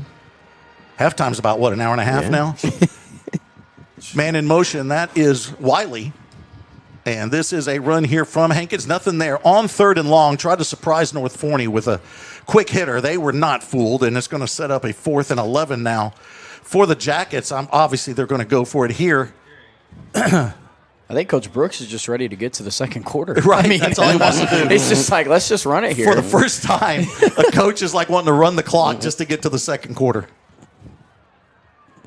All right, Duckworth will come in, and that's Puffer along with him as the split receivers, or excuse me, the pair of receivers on the near side. You got Wiley as the lone receiver far side. 4th down and 11. Play action. Looking to roll or looking to throw is Rickard. Got him over on the 30. Spin move. First down. That's Puffer with the grab. He'll get in the spin cycle, but he hangs on, and he's going to have the first down at the 28-yard line. So Rockwall keeps the drive alive.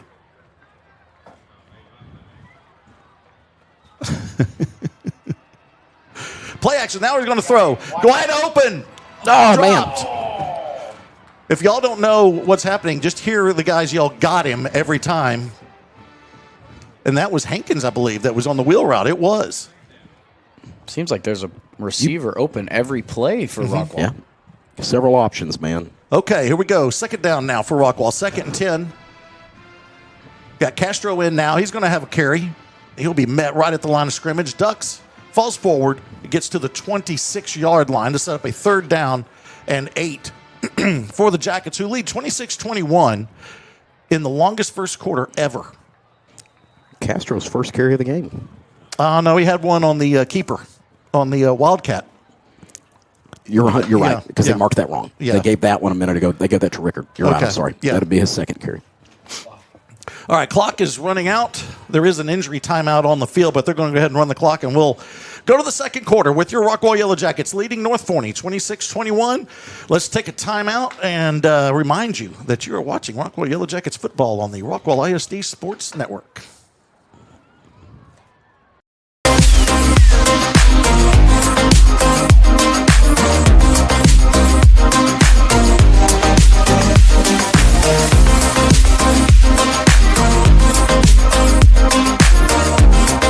Hi, I'm Taryn Oswald, Director of Client Assistance and Food Pantry here at Helping Hands. We are so excited to have Rockwall Ford, Rockwall Dodge, Rockwall ISD, and the entire community join together once again to support our neighbors in need. Last year, the Food Pantry distributed over 560,000 pounds of food. Currently, we are distributing over 15,000 pounds of food each week. This is why we strongly rely on the Shop the Rock I-30 Classic Food Drive to pack our pantry. For more information on our current needs, please visit our Rockwall Helping Hands Facebook page or our website at rockwallhelpinghands.com. Probably did. All right, I'm back. Thanks, J-Mo. Sorry for that one. Was reading the comments there on YouTube, and they said the announcers are going to the playoffs. Why not have fun tonight? Yeah, why not? We ain't going anywhere. We haven't done this in 13 years. That we don't know what to do. So this is our first game that we are not going into the second season.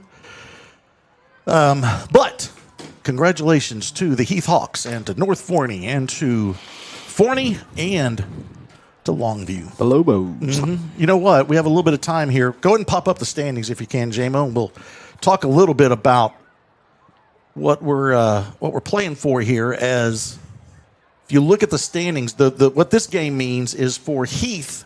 If Rockwall defeats North Forney, Heath will have the number 1 seed in Division 1. North Forney will be number 2. If North Forney pulls this one off, they will have the number 1, and Heath will have the number 2. So that's what this game means here today. The Division 2 is already settled. Forney is number 1, and Longview is number 2. Forney is at least a co-district champion right now, but could be the sole district champion if Rockwall defeats North Forney. So, great season for Forney. You know, last year, I think a lot of people expected a lot from Forney. Absolutely. And they didn't achieve what a lot of people, but they sure have this season. They've been tough all year long, man. Of course, again, as we mentioned, going on the road, that never happens, going on the road and beating Longview. Yeah, no kidding. What a big win no that was kidding. for them in the No year. kidding. This Rockwall ISD schools can only dream of that. Neither team has been able to do that against Longview, go there and win. So here's Rockwall now with 3rd down and 8. So we switch sides, finally get to the second quarter. And it's going to be an empty backfield here for Rickard with the 4-receiver set. Slot man in motion from the far side. That's actually Castro. They're going to fake it to him, and Rickard's going to keep it, take it right up the gut. He's going to get close to the marker. He's not going to get there, though. He's about a yard short, maybe 2. Had to get to the 19. He got to the 21-yard line. So another 4th down here for the Jackets as they try to add to the 26-21 lead. You could think about a field goal here. They're not. That's Castro to the right of Rickard in the backfield. They may try to draw him off sides here. It's Puffer and Wiley are receivers near side, and Rockwall is going to call timeout. I think they tried to do a hard count there and could not get him to jump. So maybe the field goal is an option here. Or, David, we talk a little bit about, the play we want to run here to convert this 4th down and 2, even though the scoreboard says 3rd down and 4.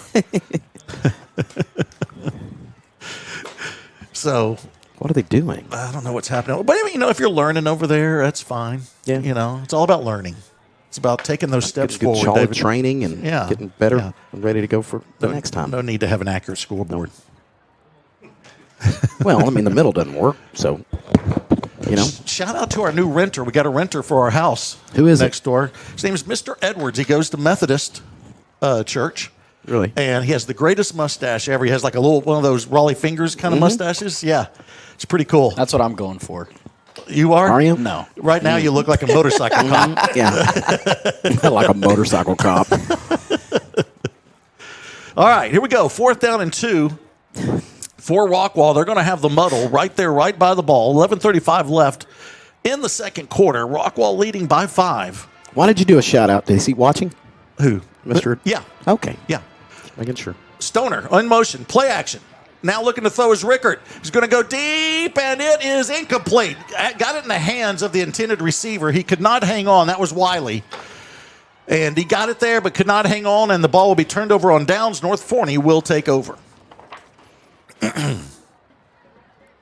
Remember the years when Rockwall didn't make the playoffs when we were broadcasting? Yeah. And our only playoff experience was just doing other teams. We'd pick up different schools. We would go to so many different other and just sit there and think, what would it be like if we went to the playoffs? Yeah. It'd be so cool. Picked up Coppell one year. Yeah. we did so many. And I even did some with old forgetting his name, the guy we worked with originally. Scott Powell. Scott Powell, yeah. Everybody loves Scott. Here's a keeper by Legend Bay. Breaks the tackle, cuts it back towards the middle. He could go. He's to the 50, to the 40. Puts it in 5th gear. He's to the 20, the 10. Unfair. Touchdown, North Forney. Unbelievable, man. Holy cow. That is a 78-yard touchdown run. One little cutback, and then just outran everybody near him. Yeah. Unbelievable. Yeah, so that's impressive. He is committed to Tennessee, but if I understand it right, still hearing offers. Didn't mind, I guess. When he was at Ohio State last Saturday. And then Texas is in his ear now. Yeah. Got to watch the Ohio State Buckeyes beat Penn State last week. Well, I think us 4 could beat Penn State right now. Extra point is good. That's a disaster. That's a mess. That's a disaster up there, isn't it? Texas is not having a good one. No, but they ain't Penn State. No, I know it. Exactly. In the playoffs last year, playing Oregon, going into that one. Yeah. Loses in, an overtime game against Oregon. Yeah. 2 weeks later, you know what? We're going to fire the head coach. Oh, Coach Franklin, sorry, buddy. That quarterback gets hurt, knocked out for the year. Yep. But anyway, back to our game. Okay. North Forney now takes the lead 28-26 after that incredible run from Bay. As you mentioned, David, earlier, he coming into this game just over 1,300 yards on the ground. He's over 100 tonight. I'm sure you got some numbers here in a minute. We'll get it to update, but yeah. Oh, yeah. And then Asukwo had 820 coming in. He's had a couple big chunk runs. He could vie for being the 3rd person on this team to have 1,000 yards on the ground. Because already there is Cordy Woodard, who has just under 1,200 yards. And then, of course, Legend Bay is at least 1,400 so far this season. So let's see if we have a deep kick here. We only had one, I think, so far tonight. It's been all on sides, and why not?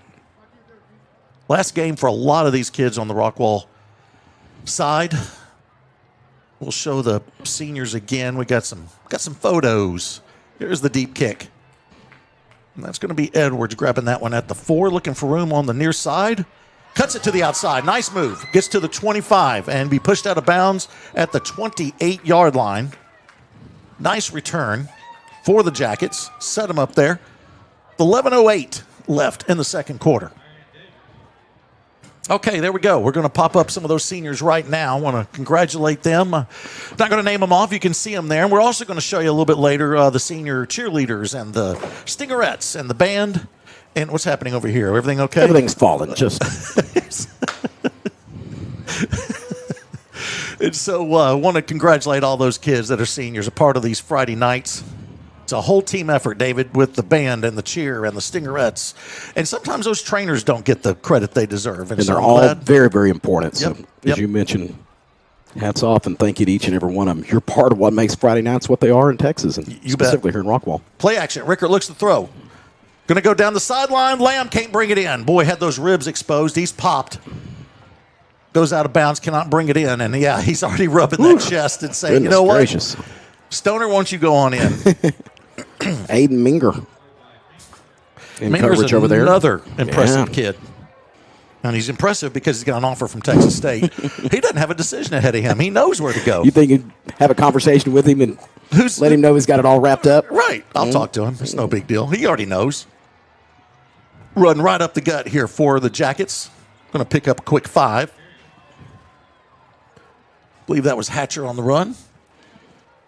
Still almost 11 minutes left here in the... It's our last game. Why not stay a while? Play action. Rickert looking to throw. Going over the middle. And he's got a man at the 35, and it is caught. Finally brought down at the 25-yard line. That's Kendall Johnson with his second grab and a big one here tonight. Yeah, Kendall Johnson, again, one of the juniors, a 6 foot, 170-pound junior. 4 receptions coming into this game, one of those for a touchdown. And as you mentioned, second reception of the night, and a very big one there. You know, I was talking to Coach Brooks on Wednesday. We talked a little bit about what to look for next season, and he said, man, I'm excited about the receiving corps because he mentioned Johnson. And you also... Lots of experience, man. Yes, you got Wiley coming back, which is, incredible, and Puffer will be coming back. So that's a solid trio right there for the Jackets, and he's excited about a couple kids on JV that will be a part of that mix. So it's good to see these kids here making plays tonight. Duckworth's already got his future set out as he's committed to Stanford. He gets to go to the West Coast. My goodness, man, you've got Wiley coming into this game. Of course, he's already had a couple receptions tonight, but 25 catches and 8 touchdowns for him coming in tonight. Puffer with 28 receptions, almost 500 yards. And, of course, Kendall Johnson had mentioned had 4 receptions coming to this one. We've seen him with 2 big ones tonight. Yeah. So, man, there's lots to be excited about. And let's give Rickert credit. Really? That was a beautiful pass. It sure was. Dropped that one in the bucket. And a nice grab there from Johnson. He's looking to throw again. A route here into the flat. Not much there. It's going to be caught.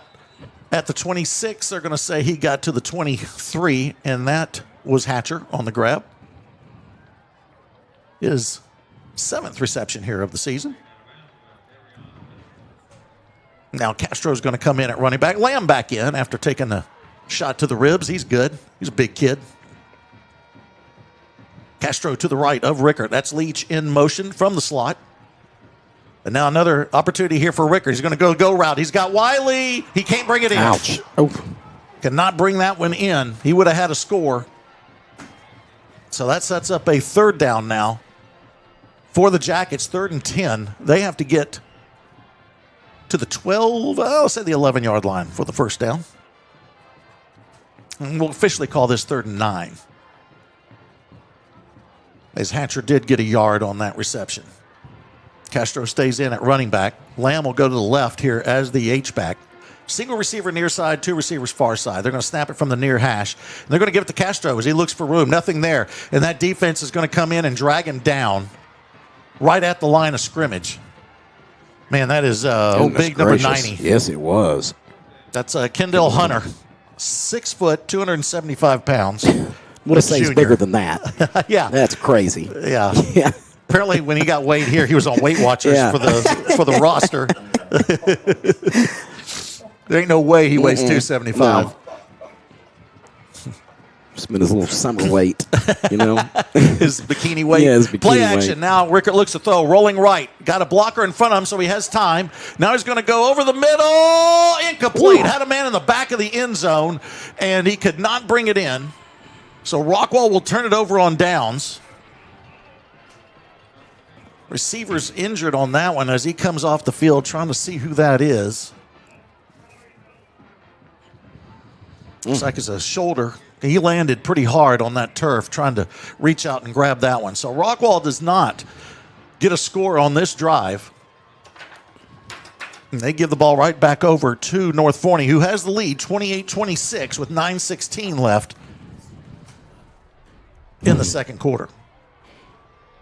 Yeah, here we come. Here's Bay, and that offense coming back on the field. Yep. 125 yards on the game, on the ground, and 58 through there for him. Sukwo, not much there. He picks his way past the 25 to the 27-yard line. You got Legend Bay, 4 carries for 125 yards. And then before that one, Asuquo had 6 carries for 111 yards. Both those two guys have been into the end zone 2 times apiece. Yeah. Yep. Crazy. Very impressive. So 2nd down and 8 after the 2-yard run from Asuquo. He's going to be to the left of Bay. It's a play action, or actually Bay's going to keep it. That's a quarterback run all the way. He's got room. He's to the 40, and he'll go out of bounds, take a breather. After running for about 16 yards on that one, easily gets the first down to the 43-yard line. 8:36 left here in the second quarter. Collis Grisby, the 6'4", 265-pound senior. Where's number 77, a big guy out there, that left tackle. Had a clean block to get him around the corner. Of course, it doesn't have to be that perfect when you got Legend Bay running behind you. Let's give him just a little bit, something to work with. Oh, nice run for Asuquo. Yeah, it looked like he was going to get about 5, and all of a sudden he's just flying through the air and gets 11. Love how you said nice run. It was already a nice run. You're right. 5 tough yards. Here he breaks out of that. Okay, well, first down. Hey, Baker and Palmer Barnes are watching from home. Shout out to those boys. Kelsey and the kids are watching the game because Bear is sick. Sorry about that. So glad that they're tuning in. And also, take a look at the text from Dale. Oh, just a second. We got to give a shout out to former, always a coach for Jackets. I ain't going to say former. It's Rusty Brackett and Heather Brackett. Right, they're watching. Yes, very good. I think Rusty's I don't know what he's doing now, but I'm sure he's successful. There's Asuquo again. Nice run as he picks his way to the 42-yard line on that first down run. I think Rusty's doing maybe real estate, maybe cyber coins. I don't know. I don't know what's going on. Cyber coins. Is that what it's called? Cyber coins? Bitcoin. Bitcoin? Bitcoin. All right. No, I don't think he's doing cyber Bitcoin. Coins. Cyber Wow. coins. That's cool. So, hey, Coach, glad you're watching tonight, and glad Billy's keeping up with your career, and I hope everything's going good in the cybercoin business. Cybercoin business. Brackets are looking at each other right now. What in the world? Stacked receivers near side on 2nd down. Asuquo, nothing there. Up, I spoke too soon. Up, that Rockwall defense will swarm and bring him down. Great individual effort there initially. And I think that was Chaplin that came in originally and got him, and then finally it's Brown that brings him in. But Chaplin's the one that got the initial. Slowed him down, popped him a good one. Oof. Dale texted us just a moment ago, and he's excited down there. Oh, boy. Heupel's on the North Forney sideline at the 10-yard line. Oh, that's right. He was excited about all that. The big Tennessee fan that Dale is, and, of course, Coach Heupel. Yeah. Down here to watch Legend Bay. Try to keep Legend Bay at Tennessee. Keep Ohio State and Texas at bay. Look at you. You're proud of that? Mm-hmm. I'm going to stick with rolling to his right is Bay. He's got a heavy rush. He's going to try to reverse field here. He may lose a lot. Nope, he's going to throw it and intercepted. Ball at the 40, to the 50, bringing it back to the 40. There he goes. Touchdown's going to be for Rockwall on the interception. They're going to get that lead back. That is Zayden Edwards on the interception. How about that? Woo! Quarterback just going to get he just... Let's go to break after this. Bray tries to scramble out of that one, throws it up for the interception, or tossed it up the distance the other side of the field, and what a great play. Nice interception and the return there from Zayden Edwards. Third interception of the season. That leads the team. And you knew right then when Legend throws from his back foot and tries to throw it back over the middle that is a disaster most of the time. Had trouble written all over it, man. And boy, Zayden really read that one and brought it home. Okay, I don't know if y'all saw what happened, but it looked like, from what I saw, Legend got pancaked blocked by one of the D linemen. D linemen, you know how they fall on him after they pancake block him. Gets up, Legend drives the kid all the way out of bounds, and that's where the flag came into play. So I think this might be on Legend. If it's not, it could go both ways. All right. Apparently it's the J-Mo show now, so I'm glad everybody joined in.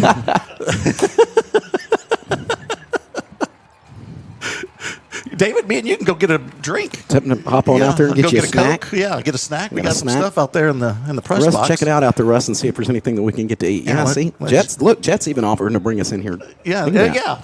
Jet has no friends, so he wants us to come over. Hang out with him. Yeah. And if there is, they haven't shown anything for the penalty unless it's going to be used on the kickoff. 6:14 left. Rockwall's going to go for 2. That's Wiley in motion. They're going to give it to him on the jet sweep. He looks for a block. He tries to cut back. It's not there. The ball's fumbled.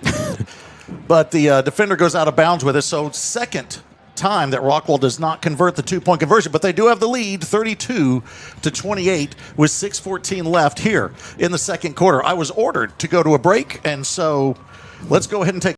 At Rockwall Sports Center, your logo is our business. We specialize in custom branded apparel, shirts, hats, jackets, polos, and even team uniforms.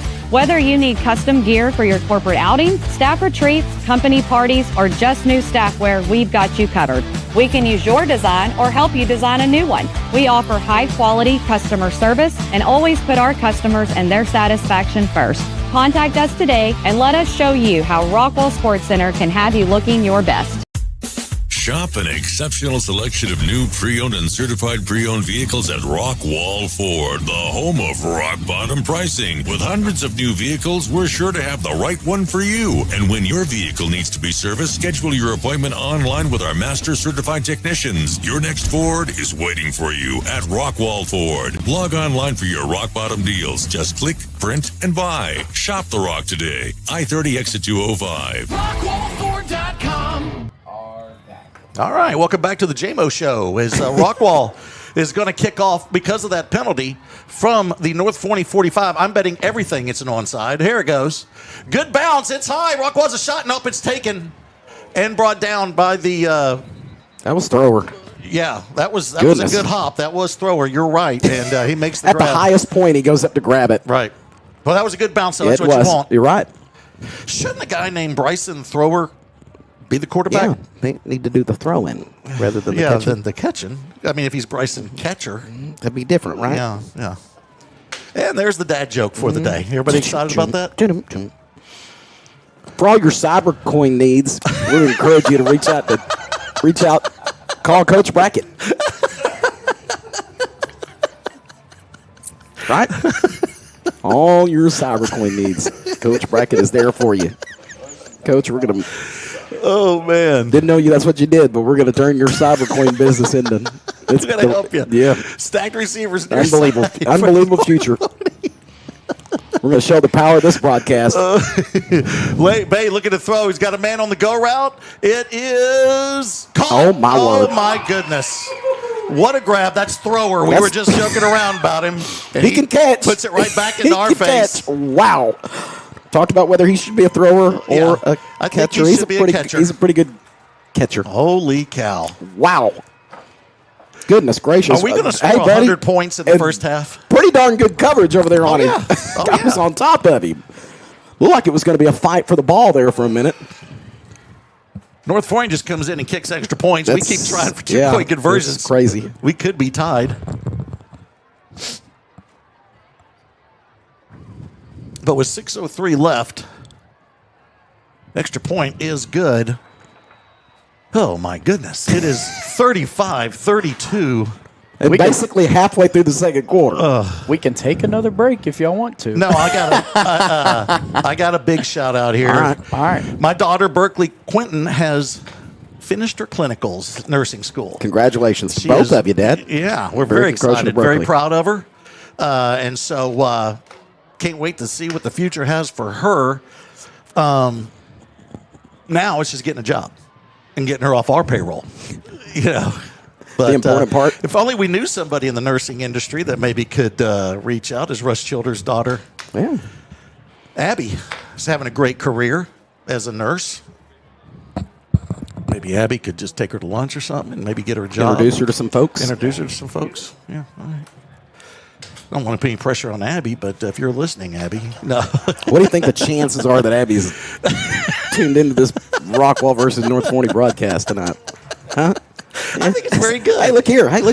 He said Six or seven chance. J-Mo, Okay. what did he say? You don't ever know where it's going to come You from, don't. J-Mo. Hey, you know what the Or score? who's You know gonna what say- the combined score total right now is? 67. How about that? Look at that. 67 See? points. Wow. 6-7, But, 6-7. Next on the JMO Show, he does math.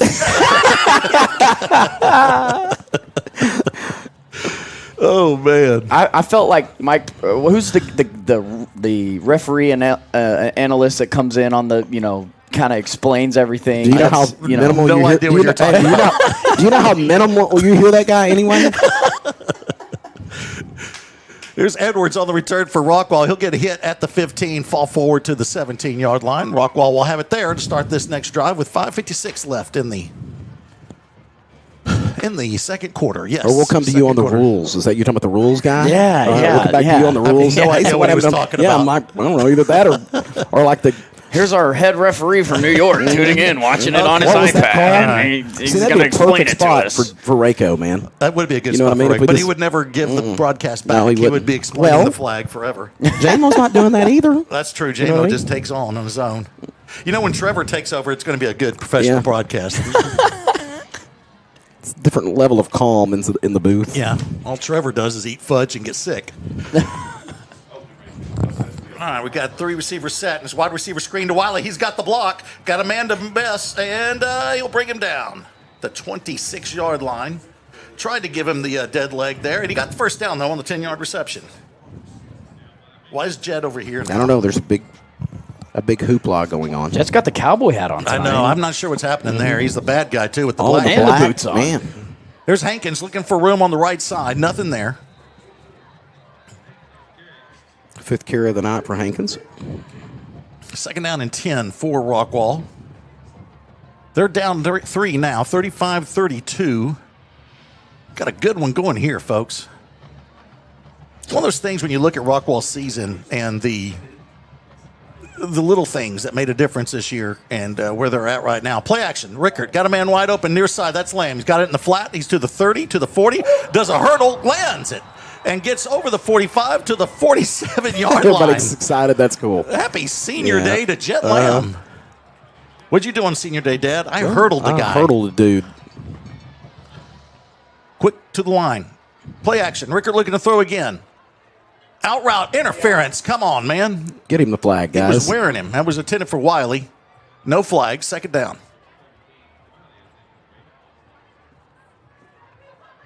So we got 4:53 left here in the second quarter. The second quarter's gone a little faster than the first. Of course, molasses goes faster than that first quarter did. And there's going to be a run here from, that looks like that's Hatcher, and he's got a little space on the left side. Gets to the 50. Sets up a third down now for the Jackets. They got to get to the 43-yard line of North Forney to move these chains. Probably 4-down territory here. Hatcher will be to the right of Rickert. 2 receivers far side, 1 near side. And it's a play action, slant route. And it's caught right there at the 38. And it'll be brought down at the 37-yard line. Duckworth with the reception, his 4th of the night. And another one of those fancy, brand new first downs. I love it. I love it. Hatcher gets the carry here, looks for room, gets the block, but that North Forney defense will stack him up just as he gets past the line of scrimmage to the 36-yard line. Sets up a second down and 9. And we'll go into 4 minutes left when Rockwall runs this next play. And that's going to be Castro coming in. That running back now is that trio really getting in gear now. And he's going to be to the right of Rickert. And we got stoppage and a timeout called by the Yellowjackets with 3:46 left. I'm going to say this, and don't laugh at me, but if Rockwall could just hold the ball for 3:46, that would help out, but I don't know if they can. There's a lot, yeah. I mean, probably we're get a couple of touchdowns. We could probably have the football back. I was going to say. You know what I mean? 3:46, we're going to have like 6 more touchdowns. Okay, wait, Got senior night up again. Oh, no. We had, so Gracie went for a walk, got attacked by a dog on their walk. They had to call 911. Whoa. Holy cow. And then, of course, it looks like that Autumn is trying to work that one into, well, maybe you need to leave Waylon with us or with Fran and Rodney, and you just go work on it. They're trying to get some babysitting time in, is what's happening there. These women. But really was attacked by a dog in downtown. Yeah. No, I don't think it was here. I think it's in Waco. Okay. It ain't here. Rockwall doesn't have attack dogs. No. We don't allow that, do we? Yeah, I almost got attacked last night in Waco, too, by a dog. You did? But, yeah, no. Okay. But, I mean. What in the world? What's happening? How do we turn? I don't know, but we're going to figure this out. I'll tell you what. Jet, get back down here. I was just going to pitch congratulations to the volleyball team on their, that's how you amazing do that? season. And well, yes, that didn't want to pitch it that way, but here's Castro taking it to the left side. He's going to get short of the first down on that second down run. But nice chunk there. Gets to the 30-yard line. Yes, congratulations to the Lady Jackets volleyball. Another great season. Yep. Be third down now. And 3 for Rockwall. Got to get to the 27-yard line. And it's going to be Castro again. He's got room, ducks his head, and he's going to have the first down. Look at that run, man. It's nice. Set up a new set. They're at the 24-yard line. We'll go into 3 minutes once they snap this one. We have another congratulations, too, that we got to get out there. I'm not sure if you saw it. And we'll get that out here in just a minute. I do want to tell Ben Brooks, glad you're watching. Ben always needs a shout-out, so Ben, I'm glad you're watching. Play action, out route, caught. That's Wiley. Runs right over the defender, and that's going to get him a first down as he's going to get all the way to the 11-yard line on that one. 13-yard reception for the sophomore receiver. 4th reception of the night for Wiley, over 40 yards receiving. 2:47 left now. That leaves only time for about 3 more touchdowns. Play action. Rickert rolls to his right. Heavy rush. Avoids the defender, and now he's got to get rid of it. He doesn't. He's going to be sacked at the 19. Boy, you sit here and you're like, just throw it out of bounds. That's easier said. Yeah, easier said. We're sitting in a nice climate-controlled booth watching from above. Hanging out with Russ. Hanging out with Russ. And our producer, director. Oh, my goodness. Stop it, Russ.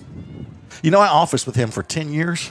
Correct. Is that how long y'all? I think it was. I think it was 10 years, and I'm still not fully recovered. Not right? No. I had to go to a doctor. Therapist. He was your tenant, wasn't he, Russ? Yeah. Mm-hmm. There's a timeout there by the Jackets. Let's take a quick timeout with them there. J-Mo, pay some bills. I'm Erin Neal, the principal agent and owner of Hamby Insurance.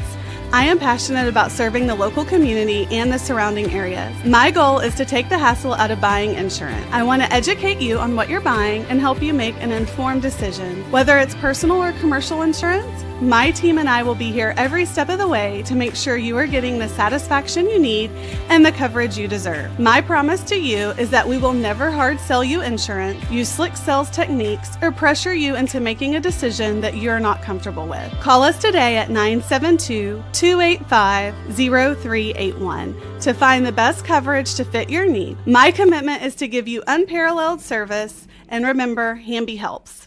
That's pretty good, too. Okay, we're back, and we're trying to kick Russ out of the booth.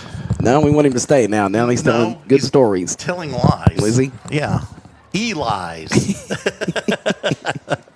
How often does that commercial play? About 1,000 times? Yep. Okay, here we go. Second down for Rockwall.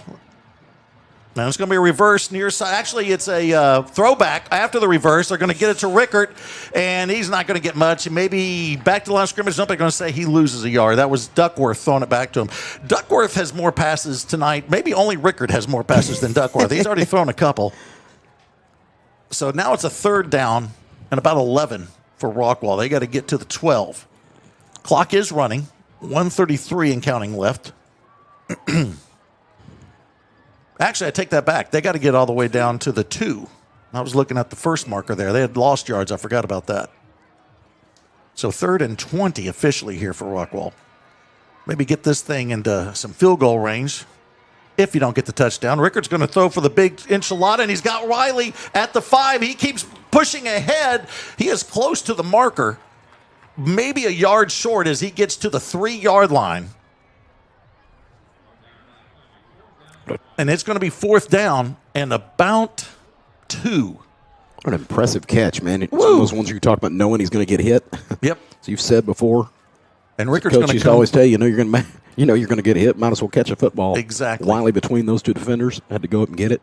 And I mentioned this before jokingly, but Rockwall has this thing down to 40 seconds left in the half. And 4th down and 2 for Rockwall. That's Hankins taking the ball right up the gut. He should be close to the marker. Rockwall keeps pushing. He should have the first down. He doesn't get the touchdown, but they should move the chains. See where they mark this. It is close. Looks like Rockwall's pretty confident that they got it as Castro comes in. And they are giving him the first down. 24 seconds left. They're going to stop it as the chains get reset. Rockwall does have one timeout left. And now they'll run the clock.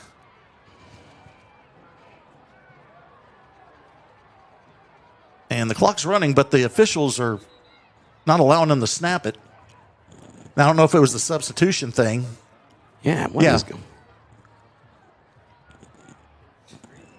Yep. Got North Forney guys. Are they thinking it's not? They're thinking that they did not get the first down. Oh, okay. Oh, they did.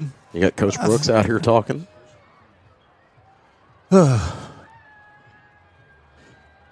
ain't 1st and 10, I can tell you that. Or were you thinking, yeah, 1st and goal? Yeah, it's 1st and goal from the 2. But 6 seconds on the clock here. Well, they say, they did. They did. They get to North Forney. Yeah, they're saying it's first down for North Forney. But you look at the marker and where the ball's marked, it looks like he's got the first down. This is so confusing. I mean, even the PA was saying, Dale was saying, first down Rockwall. Wow. I think he wants to go to 23 seconds. This is confusing. Trying to see if he's going to get an explanation here. It was clear that he got to the marker. Unbelievable. Coach Brooks is very upset. Yeah. I mean, he's already sending in the running backs for the next play. Rockwall's lining up for it. The North Forney defense is lining up for it. Everybody's assuming it's the Rockwall first down, and here we go. It's reversed, and they give it to North Forney, and it's going to be Bay just keeping it. You got to keep him in play here. You don't let him get a big, long run. He'll run out of bounds. That'll stop the clock with 17 seconds left. What a turn of events there. And I'm still confused because where that was marked, he got the first down. Exactly. And it's just at best a lack of control, a lack of communication. That's what I'm saying. I'm like, based on what? I mean, we've already set the football. As you mentioned, running backs come in with the next play, ready to go. Well, North and the Forney first sign that we see is I see one defensive lineman finally celebrating like he's hearing something. Right. But they were getting ready for the snap too. Unbelievable. Man. Very strange. All right, so North Forney will come to the line quickly here with 17 seconds left.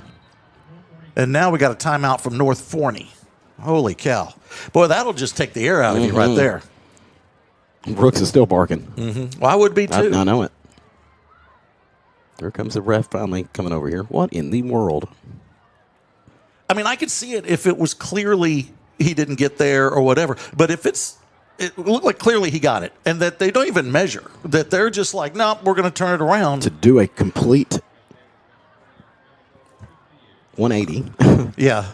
And you don't even measure. Yeah. No. It's crazy. You're not even looking at it. Russ is still out of control, Billy. I know. I'm not even looking at him. Where's Jet and security? Are they ready? Oh, man. Here's the keeper again by Bay. Boy, every time he takes off, you just hold your breath. Hold your breath, man. I think it was Chaplin that brings him down. Yeah. That was pretty much a touchdown-saving tackle, I think. That By was your defensive end. Oof. Chaplin's had a great year. Yes, he has. One of the seniors. Yep. He's a 5'10", 190-pound senior. Coming into this ballgame, 4 tackles for loss, 2 sacks, 37 tackles total, and 18 solo. Recognize a couple of the other ones. Jackson Stoner up front, the 6'4", 250-pound senior. Number 33, 19 tackles for him, 15 solo, 2 tackles for loss, a sack. Block coming into this game. Touched on both the AJs. We'll recognize them. Another shout-out, both the 2 corners. AJ Brown, number 4, a 5'11", 175-pound senior. 48 tackles coming into this one, 32 of those solo. 2 tackles for loss, 7 pass breakups, 2 interceptions, fumble recovery. And then A.J. Nails, a 6'2", 180-pound senior. Number 14, 29 tackles, 22 solo. And he's broken up 9 passes. Okay, I'm getting a correction here on the dog attack. Okay. they don't understand why I didn't get the full message because there's 35 texts here and I'm actually trying to call a ball game. But I'll clear everybody up. Here's an out route. Caught out of bounds. That's thrower making the grab. Gracie and them were almost attacked by a dog. I was going to say, you scared the heck out of everybody. Yeah. But go ahead and send your thoughts and prayers to them. Just go ahead and do that. Let's cover our bases. And do like they do on Facebook, sending positive vibes. Sending positive vibes. And little praying hands. And little praying hands. Yeah. Do that. So I hope Friend's happy with that I got her in everybody's thoughts and prayers. So play action. Bay looking to throw all day. Rockwall's sending everybody back. Is this still a play? I don't know what's going on. He's just standing there. Now he's going to take off. Because you know what he can do? I know. And then he's going to run. He's going to go out of bounds. That will run the clock out because all he wanted to do was spread everybody out, and I can just zigzag through everybody on this one. But he doesn't. He will get a big chunk on that one. But that will end the first half with Rockwall down 3. North Forney 35, Rockwall 32. Hang in there, Hawk guys. We'll take care of it second half. Don't worry about it. All right. Are you with me, David? I'm with you. All right. Let's take a timeout. Because jacket fight never dies. It never, ever dies. So let's take a timeout. And when we come back, we'll give you some numbers here. And then we will also watch the Orange Wave Band when their turn comes up. This is Rockwall Yellowjackets football, and you're about to watch the Rest Haven Funeral Home halftime show.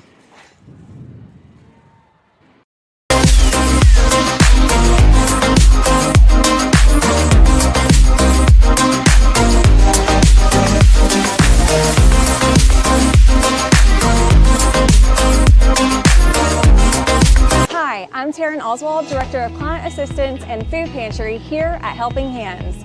We are so excited to have Rockwall Ford, Rockwall Dodge, Rockwall ISD, and the entire community join together once again to support our neighbors in need. Last year, the Food Pantry distributed over 560,000 pounds of food. Currently, we are distributing over 15,000 pounds of food each week. This is why we strongly rely on the Shop the Rock I-30 Classic Food Drive to pack our pantry. For more information on our current needs, please visit our Rockwall Helping Hands Facebook page or our website at rockwallhelpinghands.com. You know that Rest Haven has been a part of this community for over 50 years. Dwayne and Ann Kane founded this business in order to take care of the families in the community. I've taken on that and I want to keep doing it for each and every one of you. I grew up here in Rockwall and it's important to me that this community continues to operate the way it always has. That is neighbor taking care of neighbor. When I lost my dad, Rest Haven took care of my family. And it is my intention to take care of as many families as I can in the future. Investing in you and our community is what sets Alliance Bank apart. We are community banking. That's why you can find us at nearly every event volunteering, sponsoring, and donating. Alliance Bank has been serving Rockwall County for over 16 years, and with your help, we have grown into the go-to bank for our community. Time to start a new business, time to expand your business, ready for a new home or a like new home, we will be there because that's who we are. Alliance Bank, your community bank. Member FDIC, equal housing lender. All right, welcome back to Wilkerson Sanders Stadium. This is the Rest Haven halftime show, and we're trying to get some clarity on that. We thought was a first down and goal for Rockwall. From what we understand, there was an official that was on the sidelines that overruled the other officials. Am I understanding That's that right. correctly, Yeah. David? One that came in from this sideline, from the Rockwall sideline, overruled. To say maybe that he was not down. He did not. That it was not that he didn't get the first down. Okay. It was the other way. Okay, so the thing I never understand, though, is where are these guys during the rest of the game? Absolutely. You They know, make those types of calls. Yeah, when it's 3rd and 10 and they kind of got close to the marker, you never see the guy And come you just in see the guy go like this with his Yeah. hand. So, because nobody can see that, but just telling him, come on, and never thinks about it again. Right. And so, but it's only when you're near the end of a half or end of a game that these people come in, and now they're going to get technical on it. When that play that you may not have cared about in the middle of the second quarter could have as much influence on this game as anything else. So anyway, I think that's the best we can get on what happened there. So the change of events where Rockwall at one point at worst would probably tie the ball game and attempt a field goal. But for the second game in a row, Rockwall is perched to get a score just before halftime, and it goes awry. This is out, man. Against Heath, it was Rockwall's fault, and but on this one, I'm not sure sure what happened there. So, David, you got some numbers for us? I'm sure there's just a few yards on the I would on say the docket. so. Yeah. 35-32, a 3-point lead here at the half for North Forney over the Jackets. We'll talk about North Forney first of all. They've got 392 yards of total offense in the first half, 10 first downs, 123 yards through the air, 269 on the ground. Legend Bay was 4 of 5. Throwing for the 135 yards, has thrown for 1 touchdown and an interception. Bryson Throwers, the leading receiver. He's got 3 catches for 121 yards and a touchdown. Otieno had 1 catch for 9 yards there in the first half. As far as rushing the football is concerned, what an outstanding performance by both of these two guys. Legend Bay, 8 carries for 165 yards, averaging right at 21 yards per carry, 2 touchdowns for him. Andy Asuquo, 10 carries for 128 yards, averaging right at 13 yards per carry for him and 2 touchdowns. For the Jackets, it's 373 yards of total offense for Rockwall in the first half with 272 through the air and 101 on the ground. Rickard, 21 of 29. He's completing almost 73% of his passes for almost 300 yards. Leading receiver, Kendall Johnson. Well, as far as yards is concerned, Kendall Johnson has 2 catches for 62 yards. Ryan Wiley has 5 catches for 60 yards. Jet Lamb, 2 catches for 53 yards, 4 receptions for 46 yards for Jack Duckworth. 3 catches for 40 yards for Braden Puffer, 2 for 19 for Leach. Jackson Stoner has 1 catch for 18 yards. A.J. Hatcher had 1 for 1 yard. Jaden Petrino has 2 receptions for 17 yards. A.J. Hatcher, 5 carries for 37 yards and a touchdown scored. Jacoby Hankins has 7 carries for 26 yards. Caden Castro has 5 carries, and it'll be 16 yards for him and then 1 touchdown. They've got it in here for Rickard, but Rickard has 9 carries for 12 yards and 2 touchdowns, and then 1 carry for 8 yards for Jack Duckworth, 1 for 7 for Braden Puffer. So in that first half, in this offensive explosion, again, 392 yards total for North Forney with 373 for the Jackets in this 35-32 game. Yeah, first of all, watching this performance here at halftime, pretty cool with the serpent thing going on here with the North Forney band, so that's kind of fun. But anyway, let's talk a little bit about this first half here, David. I think a lot of people probably came into this one thinking, okay, Rockwall really doesn't have anything to play for. It's their last game. And North Forney does have something to play for. This thing's going to be out of control quick. In fact, we had a few people up there in the press box felt that way. Thinking it was going to go like that. Yeah, and so here we are. Rockwall, down 3, but easily could be tied or whatever. It reminds me of talking to Coach Brooks earlier this week when I asked him I said, what did you do when, for the first time, you're not going to be in the playoffs? What did you say to the team? And he said, I didn't say, he goes, I told him I don't know what to say. He says, I haven't been here in 19 years. I haven't been in this situation. And he said, we're all going to have to get through this together and figure it out.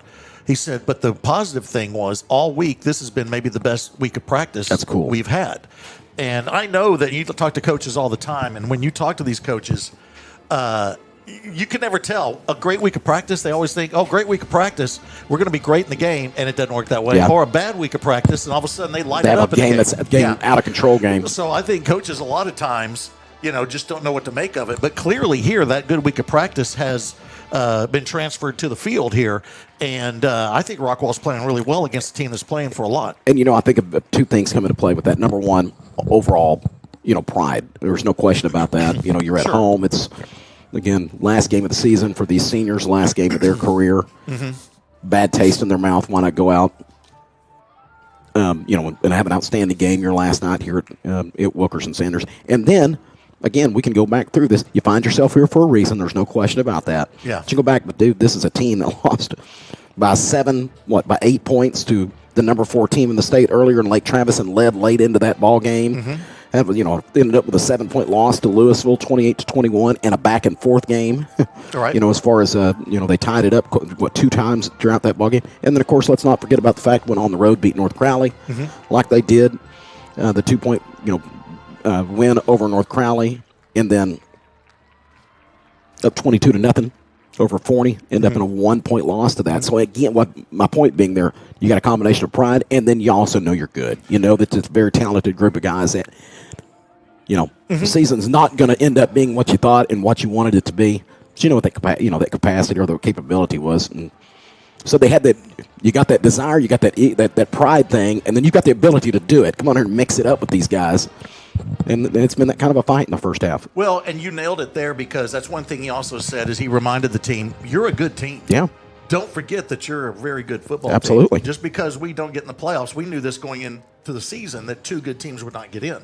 But he said, you got to remember that, and you sit here and we've laughed about this, or even we look at Heath last year, and they had some terrible breaks go against them to keep them out of the playoffs. And I feel like Rockwall's living that nightmare this year, some breaks. Now, some of the breaks that went against them are their own doing. They're self-inflicted. Yeah. You bet. But you got extra points are the theme here. Rockwall loses to Forney, a 1-point deficit because of a missed extra point.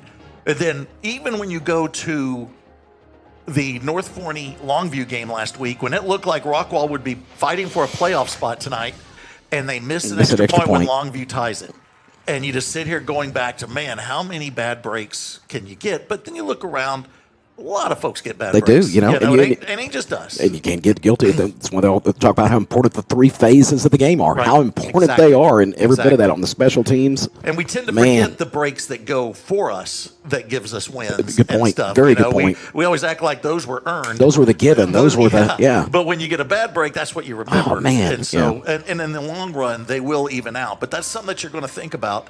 But I just love watching this team and what they're doing this afternoon or tonight against a very, very good North Forney team that is here to play for something. There's definitely in the back of the mind of, as far as North Forney. And I'm sure Coach Shavers told his guys all week long, remember Rockwall's better than, what I mean? They're better than what that record shows. They're better than what that record shows. But still, in the back of their mind, they know they're in a dogfight out here. You know what I mean? They know well. And they were definitely a confident group coming in here at 8-1 in the top of the season they've had. A confident group thinking they're going to come out here and handle business. They are in the lead by 3 points, but I think Rockwall's gotten in a little bit of gotten into their minds a little bit here. They know they're going to have to come out with their A game to be able to pull this thing off, because Rockwall's going to be in a fight all night long. Yep. No doubt about it. Reminder that we will step back when the Rockwall Orange Wave Band makes an appearance. Let y'all watch them, but until that comes, we're going to kind of recap and talk a little bit about what we saw in the first half and what we've seen all season. And David, as we look forward to this last second half of the season, as I mentioned before, I talked to Coach Brooks about what to look forward to, and we already touched on it here. He was very excited about the skill positions that are coming back. Rightfully so, my word. And so that's something else to watch as you watch these guys come out here and play tonight. A lot of guys that are coming back are making big plays out here tonight. My goodness, you got Kendall John. As you said, you've got three receivers, and we talked about what he had said at the Coach Brooks had said at the beginning of the year, that this was 6 guys that he had confidence in. Right. He's got 3 guys, the seniors Duckworth, Leach, and Petrino, that will be missed tremendously. Right. Then he's got Kendall Johnson coming back, Braden Puffer, and Rhino Wiley. Yeah. All 3 of those guys. And again, you mentioned a couple of youngsters that he has, and as far as JV is concerned, that are coming back that he's excited about as well. Right. And then you've got, of course, Caden Castro. Right. So you've got a starting running back and 3 guys that can, Fisher Perspus can be starters on this team. 3 very, very good, experienced, solid receivers and a running back coming back. Yeah. Then you mentioned, of course, we know that Blaine Ryan will return, and I know he's got a couple of other quarterbacks in the program that are going to be excited to work all that good stuff out. So yeah, be some seniors that are going to be tremendously missed, but there's reason to be excited, that's for sure. And then another thing to touch on here as we await the Orange Wave Band, it's going to be a very, very interesting offseason considering the realignment. Oh, yeah. As we look into that, there are, and I'm hearing different stories considering regarding Garland, like officially of those all those Garland teams in that district, all of them except Saxe and North Garland could drop to 5A. I saw a mark the other day that said would opt to 5A, but you're right, as far as numbers are concerned, they're all over the place too, man. Well, they could opt to stay in 6A. Yeah, that's what I meant. Opt to stay in 6A is what I meant. Right. But they are 5A numbers. They are 5A numbers, and it would be interesting on what their decision is. I would, my personal opinion, I think that's tough to to have 5A schools try to compete in 6A when especially- you're throwing those kids out to the wolves there a little a bit. tremendous disadvantage. And then Right. also the fact that, one of the things that I've always gotten that, understood that Garden liked to, have that one district. Right. But if you're close to being able to do it in 5A, Right. you know what I mean? Right. But My what goodness, when you've got those two schools, I just meant let them play where they're at and let it be a 5A district. Of course, you got two schools that would be, then I know where you're going. If it was Saxe and who else was the other one you said? North Garland. North Garland. So, okay, those could be two 6As. That would be could be our partners in a district. Well, So, and then yeah. you go over to Mesquite. It looks like it's just Horn that would stay That's 6A. it. Horn would and then be you 6A. go to the South Dallas district that has Duncanville and Waxahachie. Cedar Hill, Lancaster, and DeSoto are all going to drop. Yeah. So it's going to be interesting to see how they group these teams next year in these districts, because from what I understand, this will be the first time they're going to use lean more on computers as opposed to using the string and stretching things out and everything we're doing. So whatever you mean whatever that thing that puts us with automatically with Longview and Tyler Legacy, is that kind of where you're going? Makes us East Texas. Rockwall. Right. So that's something to look forward to this offseason, to see how this realignment goes and see where Rockwall steps in. All right, we're going to step back. It is time for the Orange Wave Band. So we're gonna shut up and step away and let you all enjoy some great performances here.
Ladies and gentlemen, for your halftime entertainment, we proudly present the 2025 6A UIL State Marching Band Contest qualifying Rockwall High School Orange Ring Band. Tonight, the Orange Wave presents their 2025 production, Retro Song, featuring music from Beethoven's Symphony No. 7. Steve Wright, The Four Sections, Radiohead's Everything in Its Right Place, and Turbine by John Mack. This week's performance is dedicated to our Orange Wave Band, class of 2026, who are easily recognizable in their orange uniform tops tonight. Thank you for 4 years of tireless service and dedication to the Orange Wave.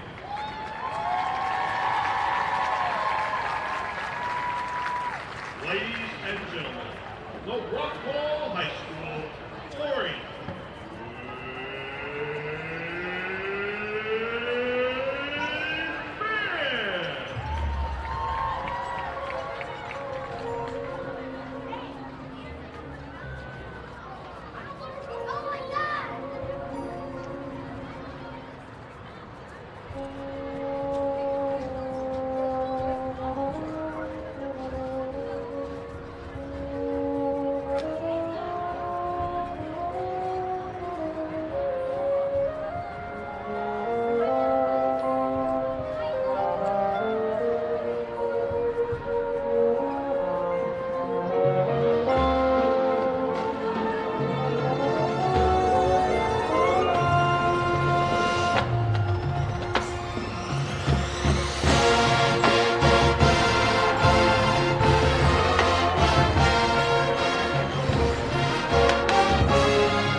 School Principal is Dave Steinberg.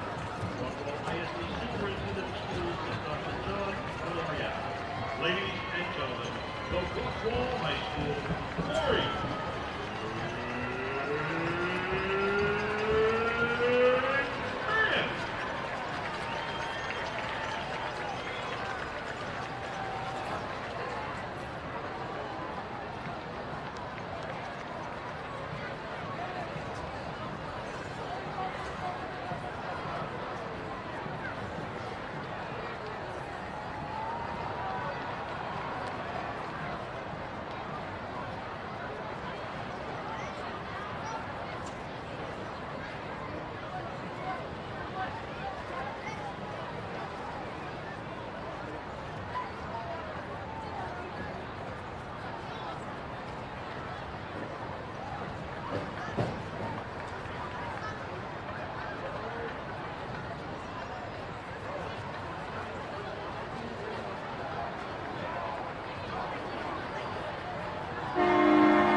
And that was the Orange Wave Band. Glad to be back here. Wilkerson Sanders, Billy Quinton, along with David Elizabeth Sweet. We got Trevor Webb on the board What's now. Trevor's middle name? Trevor Allen Webb. Trevor Allen Webb? Yeah. Very Nickname close. Tiny. Oh, it's Nicholas. Sorry. It's Nicholas? Yeah, very close. Okay. Allen, Nicholas. That's Yeah, the same thing. you don't understand how that works. We get We give you get the the middle name, name. the middle name, and the nickname. Right. We give you your Christian name is what we Tiny do. was his nickname. There we go. Tiny Webb. Kickoff to the 9-yard line, being brought back. Nice seam brought right to the 26-yard line for Rockwall, and that's where they'll start here in the second half. That's Wiley on the return. So had a little break, went down to the third floor, David, and they got tea down there. Oh, we don't have that no, we up don't here. have. That's not one of our beverages. No, that's not in our cooler. No, So they kind of live it up down there on Wow. the third floor. Did you see Frank again? I did see Frank. Saw Bart Miller. We talked a little bit. Hey, and a shout out to all the vote yes voters getting that Vader passed. It's a pretty good gig. Congrats to all the teachers and employees that are going to get a raise. Here's a slant route caught by Duckworth could not hang on to that one. Got guilty of looking downfield. Mm-hmm. And so second down and 10 for Rockwall. They're down 3 as we start the second half. And they're going to quickly come back to the line. Lamb is your H-back to the near side. And you could probably turn the crowd down a little bit there. With JMO, we never get it. And then with Trevor, it's like... He wants you to full atmosphere. We're Feel like I'm broadcasting in on the field. There we go. A nice button hook. It's going to be a first down for Leach at the 40-yard line. It's a 12-yard reception. He threaded that. One of the corners, but they thought he had a break on the ball. Had a chance to get it. It was threaded just where Leach could get it. A nice catch. Nice throw. And now we're going to do the wide receiver screen near side. Nice block from Leach. Nice move from Duckworth as he's going to get past the 45 to the 47. It's a quick 8 yards for Rockwall as they're in business. We've had one punt? One punt. Yes, today. we have. It was North Forney. North Forney's punt. Yeah. We turned one over on downs. Yeah, that's true. Twice on downs. I'm sorry, twice. Yeah. Right. There's a shot to the flat, and that is Lamb, who will be bulldogged down after he makes the grab and gets the first down. So Rockwall now in North Forney after the 4-yard grab. Set this one up at the 49-yard line. Jet Lamb's third catch of the night. Rockwall quickly come back to the line. 2 receivers near side, 1 to the far side. Leach in motion from the slot on the near side. To play action. Now they're going to get it to Leach as he just kept going out there after the motion. Tries to split the defenders, does not, but he will get 12 yards. Nice run after the grab. Absolutely, big one. Knew exactly where he was on the field, knew where he needed to get the first down, kicked that into another gear, and you're right, tried to split the two defenders, but had enough yardage to pick up the first down. And now we're going to have our first run, and it's going to be a bounce to the outside. I believe that's Hatcher trying to get some room. Cannot find it. He'll be brought down at the line of scrimmage. 2nd down and 10 for Rockwall. Okay, very impressive, though. You mentioned just a little bit of a game, but, man, he was hit right at the line of scrimmage. Would have ended up falling for a loss, but able to spin off and pick up a yard. Heavy rush, throwing it to the out and is incomplete as Rickard had to get rid of it much quicker than he anticipated. Tried to hit, I believe that's Lamb out there in the flat. And so 3rd down and 10 now for Rockwall, as we mentioned many times. In this one, it's going to be Castro coming in at running back. It's going to be 4-down territory here. Rockwall has nothing to lose as far as taking some chances, going for it. We've seen numerous onside kicks. I don't know if they'll punt all night tonight. They're going to go probably on 4th down all time. And that's going to be an out route incomplete on 3rd down as a heavy rush comes in again on Rickard, and he tried to release it and get that to Leach on the out route. It would have been a 1st down if he could bring it in, but he couldn't plant that foot, David, on that rush. He had no way to be able to plant that one. Defender was able to break free into there. Was going to force him to throw a little bit sooner than he thought. Then he kicked into like a closing speed. Yeah. And Rickard had to get rid of that one, like you mentioned. No chance to settle in on his back foot. Castro in on 4th down, play action. Rickard looks the flow. This time he has time. Now he'll roll to his right, trying to direct the receivers. He's got a man open, and now he's going to try to hit Duckworth. Does he grab it? Billy, he caught it. He got that. He's right at the marker. And unless we get a guy running in from the sidelines again. You mean a guy that's completely away from the play on the other side of the field that has a better perspective? Well, he ain't going to get it. They're going to say 9 yards on the reception. He did not get the 10, and so it'll turn over on downs again from the Yellowjackets. And that was clear that he did not get that one. You know, I think Duckworth wanted to go deep on that one, and Rickard was kind of motioning to him, and then Duckworth then came back. And that's what you should do. Either you're going to go deep when the quarterback's rolling out, or you come back to him. And Duckworth tried both on that one and got 9 but needed 10. So here we go. North Forney will have the ball and the lead with 10:02 left in the 3rd quarter. Hey, I did see Frank and Nicole Conselman. They were together this time. Were they? Yeah, remember last time we saw them, they were apart. About 6 chairs in between them last time, wasn't there? Here's a keeper from Bay. He's got the That's speed unfair. and makes a nice cut. And he'll be tattooed, but not after he gets 14 yards on the run. Looked like he's going to go outside, made a nice cut back to the inside. He had forgot about the guy he had ran by. That was Ashworth finding himself back down into the play. Bay got stuck. Honestly, it's kind of a little bit of a pause about the shift to come back inside, and Ashworth caught up with him and nailed him from behind. I like how Ashworth decided, I'm not even going to wrap up. I'm just going to tag him. Launched into this guy. H-back to the near side on this one, and it's going to be a handoff. Asukwo, and he's not going to get much, maybe a couple yards there. And Asukwo is a senior, 6 foot, 180 pounds, as we mentioned before the game started. Has a shot. It's a tough shot, but he has a shot at 1,000 yards, David, if you could see how many yards he has. 128 yards before that one. Okay. He needs 180.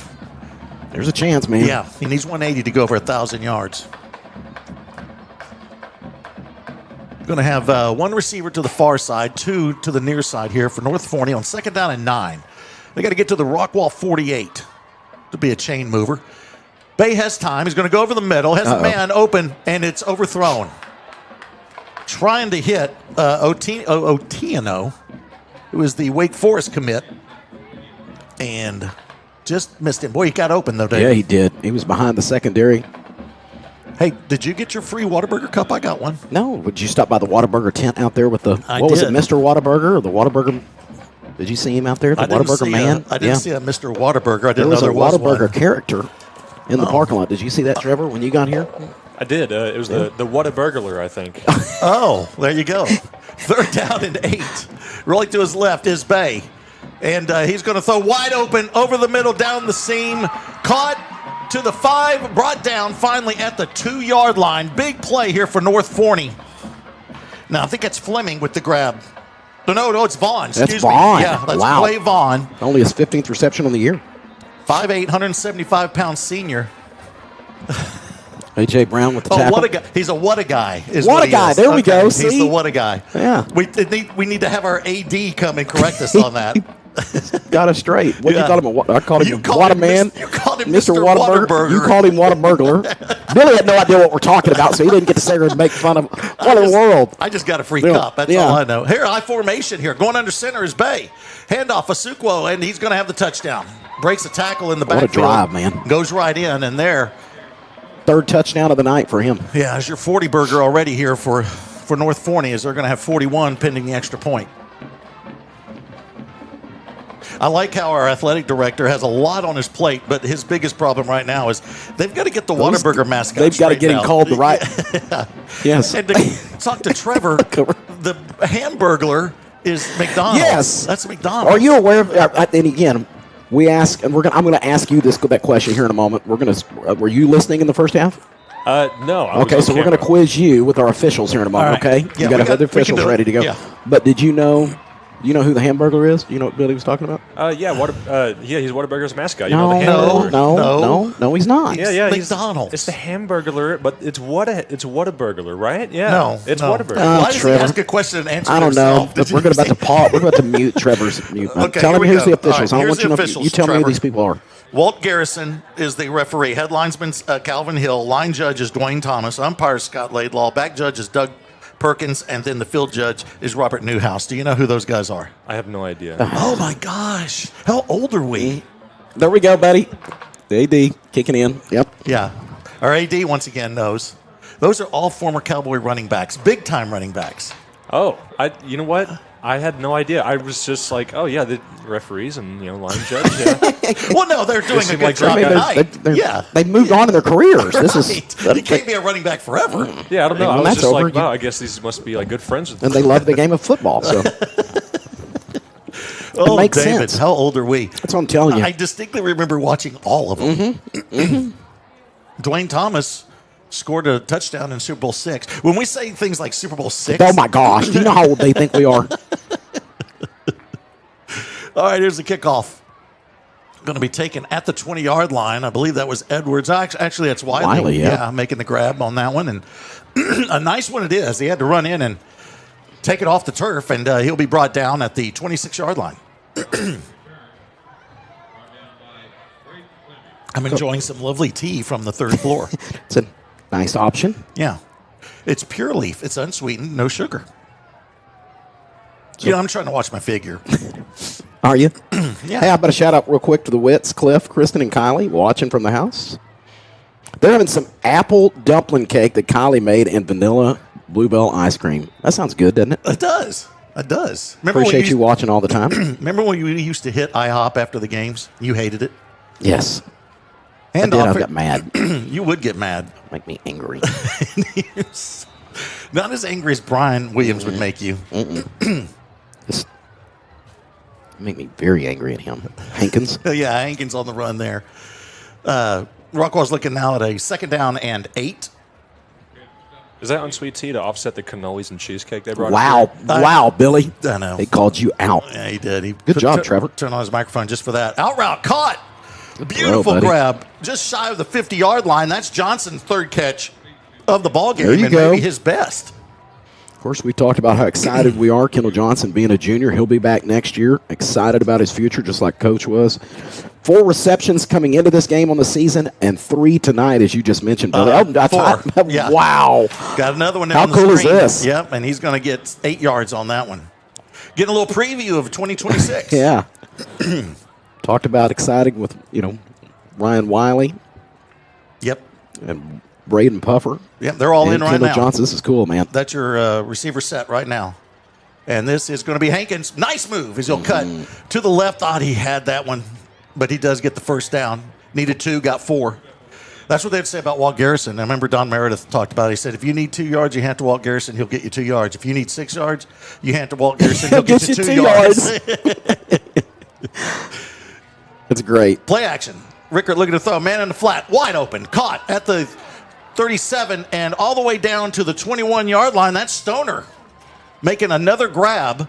I think that's his second Yes, of the ball second game. catch of the game. And he is going to stay down on the far side. So we'll take a timeout here as there's a timeout on the field and pay some bills. Trevor, surprise us with a beautiful commercial. He's Second Nation, this is Coach Brooks shouting out to Rockwall Ford. I'm excited to have the support of Ford Team for the 2025 football season and their support for the remarkable achievements that students and staff strive to accomplish daily. Over the years, they have extended their unwavering support to every athlete, coach, and staff member as they diligently pursue their goals and ultimately achieve victory. We look forward to continuing our partnership. Go Jackets!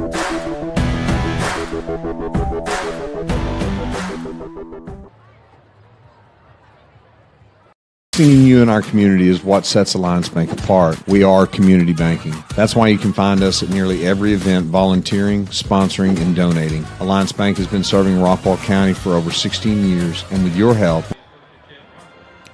All right, welcome back to Wilkerson Sanders. 6:39 left in the third quarter. Rockwall driving. They are down 42-32, down 10.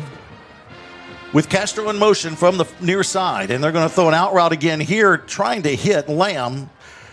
Overthrown as he can't bring that in. That was a first down play. 2nd and 10 now for Rockwall. David, you got a little fun fact there. Yes, we appreciate you texting in to us and letting us know cool things. Text one of our listeners texting in, letting us know Kendall Johnson is one of Noble Johnson's younger brothers, and we were in a discussion earlier. Yeah, we were talking about Noble Johnson, yeah. About the great game that he had, outstanding career here at Rockwall High School. Hankins on the run. Went to Clemson, ended up at Arizona State, correct? Yep. But we were talking specifically about the game against Lake Travis. Yes. That he had. Outstanding game. Crazy game here at home.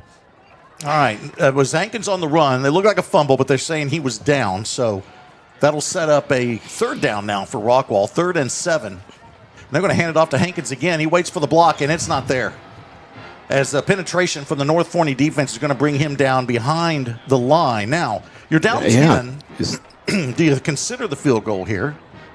And I don't even know if field goal is even in play now for this ball game. I think you think about it, don't you? I was going to say, why not, right? Yep, and they will come out and play it just like goal. any other game, right? Sure, I would. You know what I mean? Get your points here on the possession. Don't. It's be a 36-yard attempt from the far hash for Holland. No wind at all. And there's some confusion now on the special teams, and now Stoner will come back out. He was going in. Got a little information on the missed extra point from Longview. Line drive. It's got the distance, and it is no good to the left. I did not know this. We all know that Longview had tied up the game against North Forney last week and missed the extra point. It was easily blocked because Longview only had 10 men on the field for their extra point team, and the one missing was the wingman. Oh, wow. Yeah, and so the defender on that edge just came right through. Got an easy block. Oh, boy. I tell you what. That Coach King was a little upset on that one. I would think so. Okay, that was Gordon Holland's 6th attempt of the year, and so now he is 4 of 6 on field goals. That would have been his longest. Before that, and his 33 is his longest. That would have been a 36-yarder if he could have straightened it out. But now it's 1st and 10. For North Forney out of the pistol formation, Asukwo will take it to the near side and pick up a quick 5. Christian Lawyer and A.J. Brown in on the tackle for the Jackets. Rockwall's down 10, and we know that those Heath fans are really rooting for Rockwall to rally here. We are too. We'd love to be a part of giving Heath that number 1 spot in Division I in the playoffs. Help our counterparts over there on the south side. 3 receiver set, 2 receivers to the far side, 1 near side. Rockwall showing blitz. It's a keeper by Bay. Looks for the corner, and there is a flag. I think we're going to have a hold, and he'll go out of bounds. Boy, he just dances. He is impressive, isn't he, Billy? Yeah. Gosh, he comes. I'm sorry, go ahead. I was going to say, it is a hold on North Forney, and that'll move him back 10. Bay comes around there, runs directly into a defender, bounces off of him, and has the presence to get back outside and pick up some yards. But again, doesn't even flinch and when he's out there in the field, too. I mean, like when he's in the open field, just kind of skips out of bounds. Yeah. Again, Billy mentioned a moment ago, the Hawk folks cheering for the Jackets. For those that might have joined us later, didn't hear us earlier, what that's all about. Division I, the big schools, here's what the knowns are. Heath and North Forney are both going the big school route. Rockwall wins tonight. Heath's the number 1 seed, and North Forney will be number 2. North Forney wins tonight. North Forney would be number 1, and Heath would fall to number 2. Bay going deep to the far side, incomplete. Good coverage, no flag. Great job there by the Rockwall secondary. Trying to see who that is that's coming back down because it wasn't Brown. It's here. Oh, I think it's Nails. Yeah. Is it Nails over I there? think let's give it to him. Yep. Okay. I like it. Mm-hmm.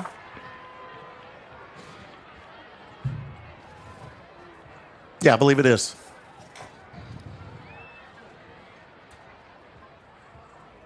Or could it be? It was the Castro, wasn't it? No. 23. No, that's Sanders. Yeah, Sanders. Yeah, Joshua Sanders. Let's give him credit. It's another kid that'll be coming back. That's He's right. a sophomore. Specifically, another one of the ones at the beginning of the year, if you remember Coach Brooks mentioned how excited they were about him. Rollout. Bay has the man. It's almost intercepted. Overthrows the intended receiver. That was a 3rd down and 14. And had a man. I'm not sure if he would have gotten the first down. He was short of the marker. Would have had to have some yak after it. But Rockwall almost pulls off their second interception. That was Couldn't hang on Brown. to it. AJ Brown over there. Boy, I keep thinking about AJ when he had a great interception earlier this year and was called. It was taken away because of a penalty. And then the next play, Edwards gets the interception, and it stands. Would you say his mom? His mom saw was. I most of saw the his next mom. week? Yeah, next day, and she's like, "Yeah, that was tough." Didn't want to talk about it. No, but then Edwards got a big interception. Oh, Rockwall's close on the block attempt, but it's gotten away, and Edwards will make the fair catch in North Forney territory. Good defensive stand. Yep. For the Jackets, much needed. Yep. So 4:09 left here in the third quarter. I'd love to hear a reader from Trevor. I think I'm in the mood. All right. Well, I got one for you. How about Texas Health Rockwall? Texas Health Hospital Rockwall is proud to serve the growing areas of Rockwall County, Kaufman County, Hunt County, Eastern Dallas County, Southern Collin County, and outlying areas. Big supporters of Rockwall ISD athletics. Thank you to Texas Health Rockwall. I always say this. You named every county in Texas. What are the outlying areas after you name every county? I mean, are we talking Arkansas, Oklahoma? Everywhere and more is what that commercial said. This is Castro. He's got room, and he'll get to the secondary and be about a yard short of the first down. There's only got 8 yards on that one, so 2nd and 2 for the Jackets. Castro will be back next year, and he's going to be a part of the play action. Now Rickard's going to throw the out route, and it's caught by Duckworth. Makes a break. He's to the 15. He'll be slung out of bounds at the 10-yard line. That's a late throw, and there's a There's flag. the 15, my friend. Or, excuse me, it'll be half the distance there, but we'll take it. Went out of bounds at the 11. They'll move this one to about the 6.5 after they mark this one off. Yeah, that was a little extracurricular. Good grief. Got a little frustrated. Nice throw That from was Rickard. a very good throw, Billy. Well, he got that thing off before the defensive back saw it. You're right. Yeah, and that was great. That it went right over his head. Duckworth makes a great move after making the grab. So Took him out of it, wasn't able to make a break on the ball. Yep. Gets it into Duckworth's hands. And now Rockwall, they're going to mark it at the 5. 1st and goal. Play action. Going to do the fade. Far side. Incomplete. Ooh, may want to get a little air under that one next time. Trying to see who the intended receiver was. It was Petrino. One of the seniors here on the Jackets. His final game for Rockwall and final game here at Wilkerson Sanders. He's been fun to watch, hasn't he? Yes, he has. Remember him last year starting to really make an appearance. This is going to be a keeper by Rickard in for the touchdown. I think that's his 3rd of the night. And that should give him 9 on the ground on the season. Fake it to Castro, David, and the whole defense followed Caden. Exactly. And, of course, we've talked about what it's been like. You talked about really it was after district play, but we've been seeing a little bit of a transition over the last 4 to 5 weeks, I'd say, Billy, of how important his ability to run has been for Rickard. What a difference maker he's been. Running with authority. And, again, just a little bit of a gap, and he took full advantage of that and walks into the end zone. Going to miss watching Brent. He has really come in and taken control. Got the start that wasn't expected when we had the injury to, Leighton or Locke. I couldn't get it out. And Brent comes in against Lake Travis. In their stadium, and I'll never forget, again, didn't win that game, but I'll never forget, I bet you remember this when we were walking out, the Lake Travis people talking to us about him. Yep. You remember that? And talking about just, man, how exciting, how impressed they were with a backup quarterback coming into a game like that against a state-ranked opponent in their backyard and the way that he played in that game, and it kind of set the tone, and he's been fun to watch the last few years. That was one of those things, too. I remember before the season started last year, talking to Coach Brooks, and I said, hey, tell me a little bit about Rickard, the backup, in case we have to see him. because we had not heard a lot about him. And he said, well, let me tell you, I've known him since he's been in elementary school. He knows this offense like the back of his hand, and I'm not worried if he ever has to get in the game. And we saw what he was talking about when he came in. Absolutely. His preparation, remember you talking about him, knowing him that long, and then how he had sent it when his dad was a coach and to sent him to get the offense, and the kid knows it inside and out. Right. And you see it. Yeah, you do. And that's been the tradition here at Rockwall, where we've had kids out there that it's not only the athletic ability, it's the smarts. It's making the reads. That's right. And we've had every type of quarterback in the Webb-Brooks era since everything has been turned around here. And it has been fun to watch. Here's the onside kick, and it is loose, and Rockwall cannot get to it. It's going to be North Forney making the recovery there. Good kick from Holland, just did not go Rockwall's way, and so North Forney will take over at their own 49-yard line with 3:36 left. Rockwall now down only 3, 42-39. Got a good one here, David. Yes, sir, we do. Bryson Fleming, of course, other sure hands, one of the receivers there for Coach Shaver's group up there to get on top of that one. So David Rako just texted in and said, when the game's over, we should all just meet up over at IHOP about 6 a.m. It's tracking that way, isn't it? It sure is. I formation again. Asukwo looking for room on the right side. Nice spin move. My goodness. Give him another 5 as he lunges forward and gets all the way to the Rockwall 45-yard line. 7 yards on that carry. Always impressed, as far as that spin move is concerned when that ends up working, but I always like it, especially when they don't even stop. He didn't even slow down. That's right. Just bounced off and maintained his forward momentum. If I did that right now, I'd be throwing up. I'd have blown a knee and a hip. And I still wouldn't be in on this play. You know what I mean? That definitely, I'm tapping my helmet. I'm out. North Forney going under center on this drive and the last one. Another spin move there from Asukwo, and he's going to have the first down. That's fun. Goodness gracious. Another perfectly timed. Went to the right side, this time to the left. Lawyer finally able to bring him down. And Asukwo's been the only guy with the carries tonight. We had heard that Woodard would not be playing tonight, nursing an injury. And so I thought we'd at least see another kid coming in, but it's been Andy Asukwo. Just let him handle all the business tonight. Yeah. 2:30 left here in the third quarter. Of course, it helps when you got Legend Bay out there as well. Yep. Legends carried it, 9 times so far with 178 yards. Another under the center here, and it's going to be a play action by Bay this time. Got a man wide open on the far side. It's caught at the 35 and finally pushed out of bounds at the 22-yard line. Well, I'll tell you, who is that? Is that... That's Sweet. Yes, that's exactly. CJ That's Sweet. what I wanted to say. Yeah. I wanted to make sure you mentioned who that was. Yeah. CJ Sweet. CJ Sweet. Y'all look so alike. Sweet kid out there making it, Trevor. What do you 200-pound think? sophomore. You're what? You're like 5'1". Don't you think about that? You're 5'1". What? Not too far off from the 200 pounds. I'll be honest. He used to have his hair, right? Yeah, exactly. At one point, yeah. Hair is very similar. That's his 5th catch of the season. Does have a touchdown. Did not have a catch in that Longview game. He was waiting for me to say his name. Toss that one up to you, bud. Sukwo again. Got room. They get in that I formation. That fullback comes in and can really open up the hole for him. And that is sometimes Sweet doing that. First time I ever found myself hoping that a kid for another team makes some plays. Oh. Sweet kid from North Forney, Trevor. What do you think? I mean, he got that catch. And he got a little bit rocked whenever he got out of bounds, but it was a great play. I can tell you David's been rocked a few times, so it's common. Here comes North Forney again. They're staying with that I formation, and the Sweet makes a great block to spring Asukwo all the way to the 6. Boy, they have found something that works, and they're sticking with it. I feel like we're playing Longview. Coach Shavers, in his 2nd season with North Forney, he's gone 16-5 as the North Forney coach. Overall, 71-42. Y'all remember he was at McKinney for a while, and then Lubbock Estacado. That was in 16 and 17. He was at McKinney. Yes, he did a for good job 6 at McKinney, years. too. Yeah. A quick huddle here from North Forney as we're at 1:21 left Going back to the spread, and it's going to be a keeper from Bay. Looks for room. He's got it. Boy, he can dance in the middle of just chaos and get to the 1 yard line. And just keep moving, man. Yep.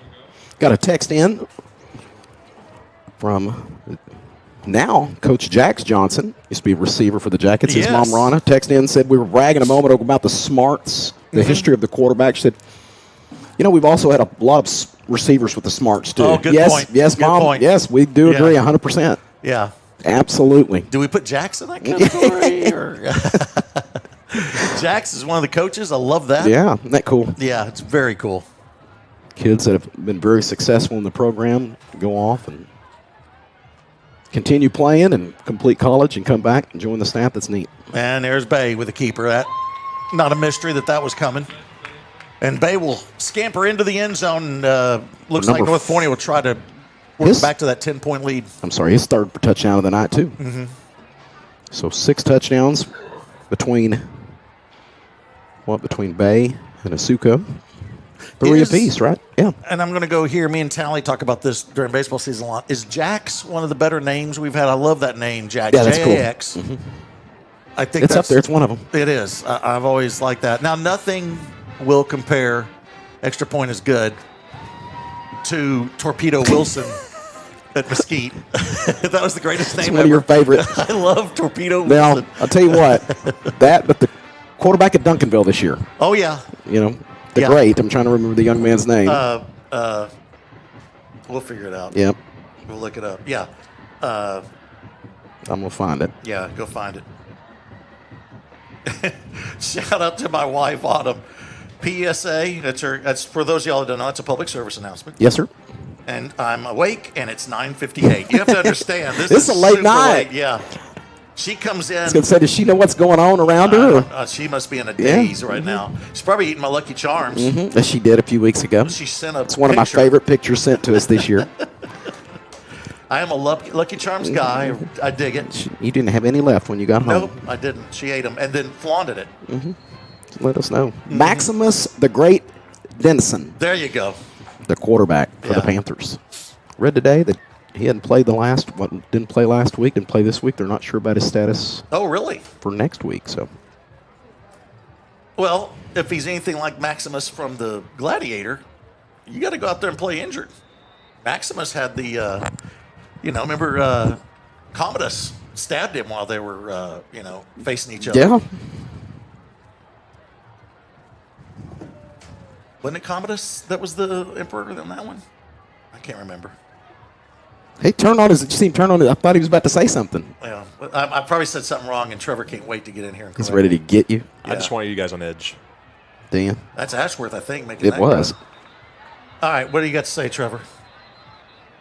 Nothing much, really. I thought there was some information This is coming. See, it is. So he just wants to have listen, a conversation. hey, much difference in the first half of the second half. We'll just say that. Not sure why Trevor just looked at But us, lit up a cigarette, and said, I just want to relax. Your buddy had a comment Oh, everything. on everything. I meant what I said. I want y'all on edge. If I turn my mic on, then maybe you guys are at attention. You know what I mean?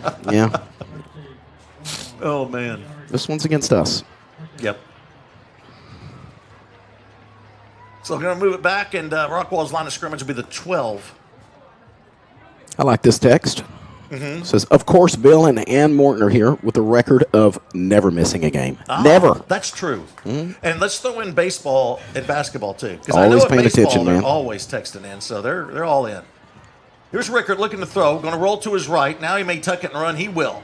And he'll slide down, and they're going to mark it where he started the slide, which is the 16. He actually ended up at the 18, but boy, that's a tough one for me. You watch it in the pros, too, and they, and I get it that they mark it at the start of the slide.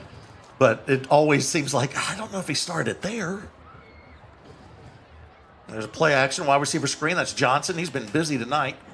And he won't get the first down, but he will get about a yard short.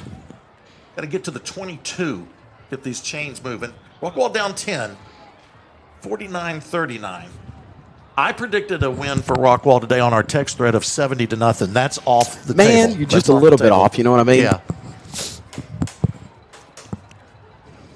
That prediction ended 10 seconds into the game. 2 plays. Yeah. Handoff up the middle. Not going to get it. Trying to see who the runner was there for Rockwall. I think it was Hatcher.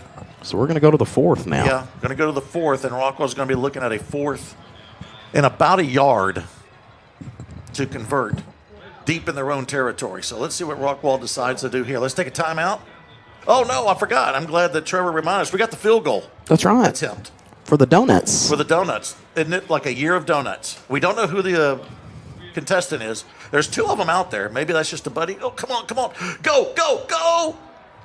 He got it, buddy. Look at that. There it is. Are we going to have 2? I think so. All right. We're going to get 2 chances here. All right. All right. We got 1. This is better than that kick on game day they do on Saturday. Come on, get up. Got it. Both Did he of get it them. too? Yes. Wow. Love that. Love that. Look at that. Sign him up. That is great. Fun to watch him going over there and celebrating, having fun. Working himself all the way down the sideline. That's pretty cool. That's pretty cool. A year of donuts. Good grief. Can you imagine? Oh, every day going over there. Hey, we got to give a shout out to Coach Zeller, who is engaged. I know it. I saw that So on great. social media. Happy for him. To Corey Bird. Wish him nothing but the best, man. Yep. That's pretty cool. Not sure what Corey's thinking, but congratulations It's kind of to Joel and Corey. because she couldn't see, you know. Yeah, she should have called us first.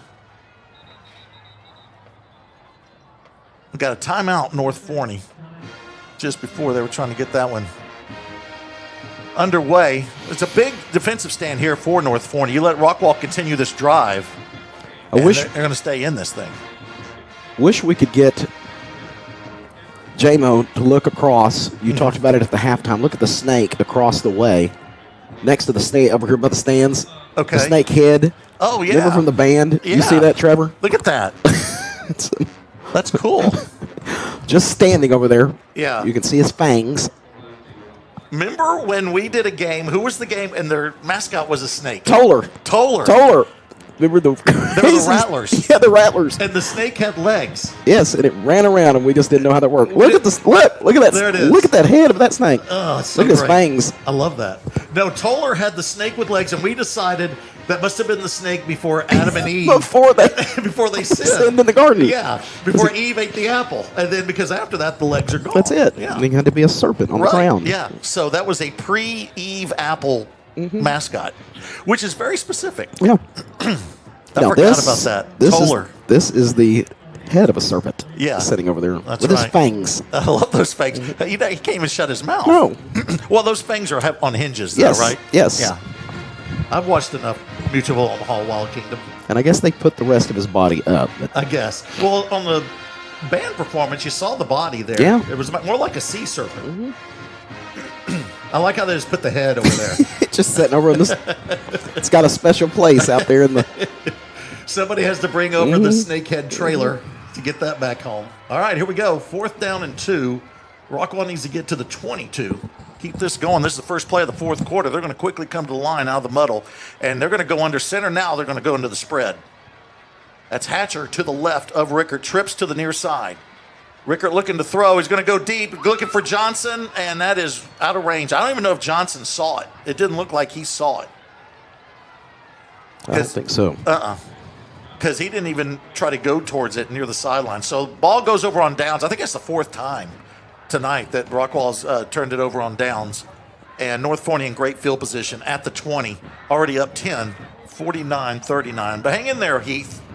Jacket fight never dies. I don't know if they know that, but it doesn't. They're going to keep fighting. It keeps going, buddy. That's right. And we've seen some crazy games, some crazy comebacks over the years. Oh, boy, have we. Go all the way back to 13 when they had the 16-point comeback with like about 3 minutes left against Mesquite. That got them into the playoffs. So here, double tight end, I formation, and this is going to be a Suquo looking for room, and he's got a seam.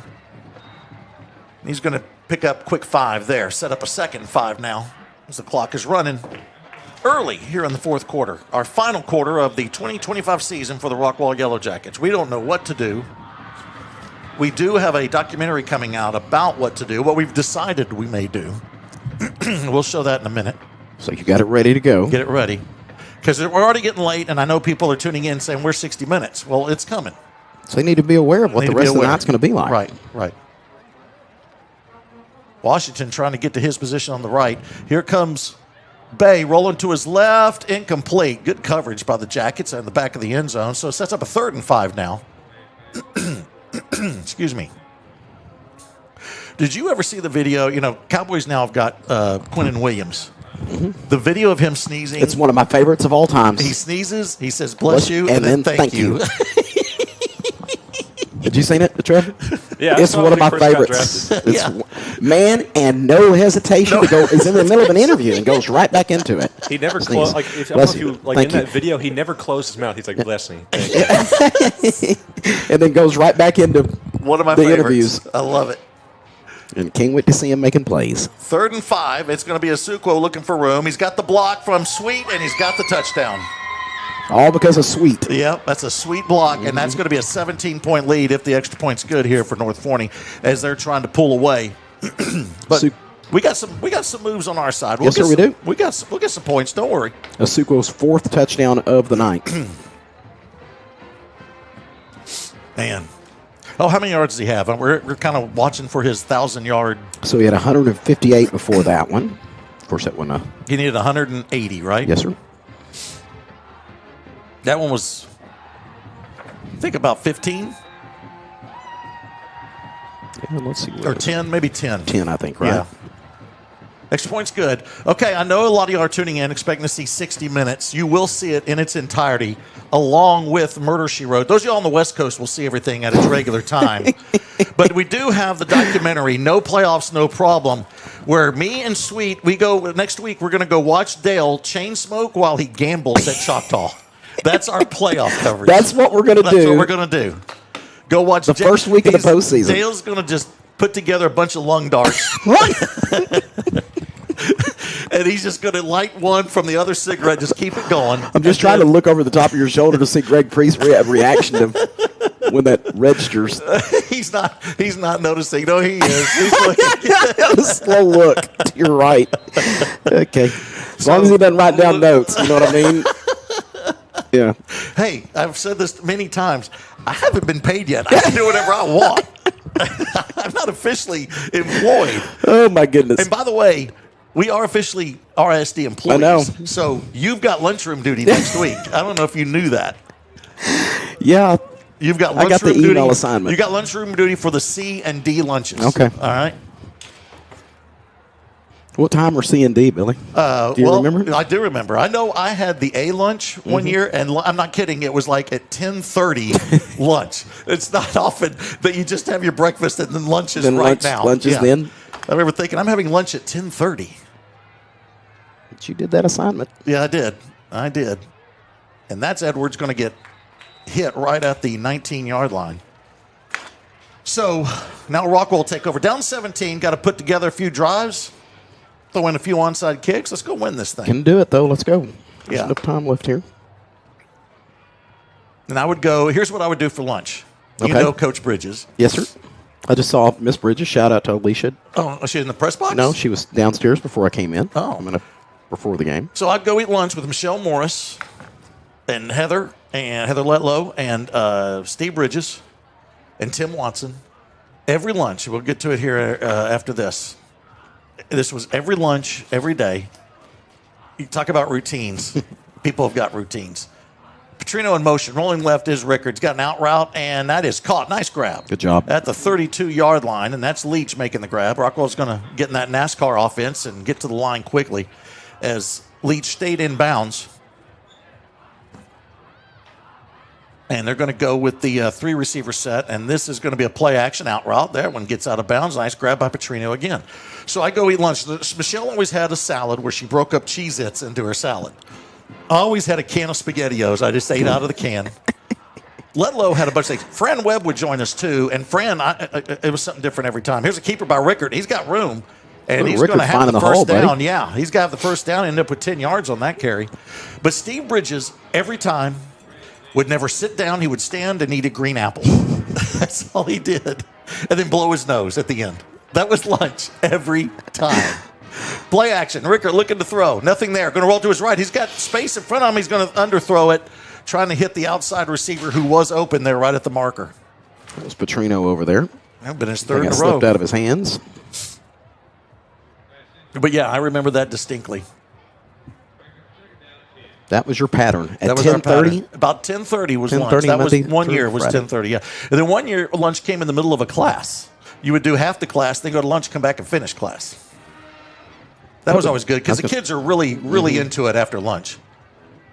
Out route, caught. I think that's Castro. He'll make the grab. There is a flag on the play. I think it's going to be a holding, isn't it? Well, that You think, or that they're blocking before the pass yes, even yes, gets there. Yeah. Kind of looking at it a little bit of the same way, whether or not you're right. Mhm. Blocking before it's over there or holding afterwards as he's just going to. Right. Yeah, it looks like they're going to call it against the defense. Yeah. All right. It could be a hold on the defense. Okay. Rockwell's got to get some scores quickly. We still got 10-10 left here in the fourth quarter. Nope. And went against the It's Jackets. offensive pass interference. Yep. That's what we thought about. So move that one back 10.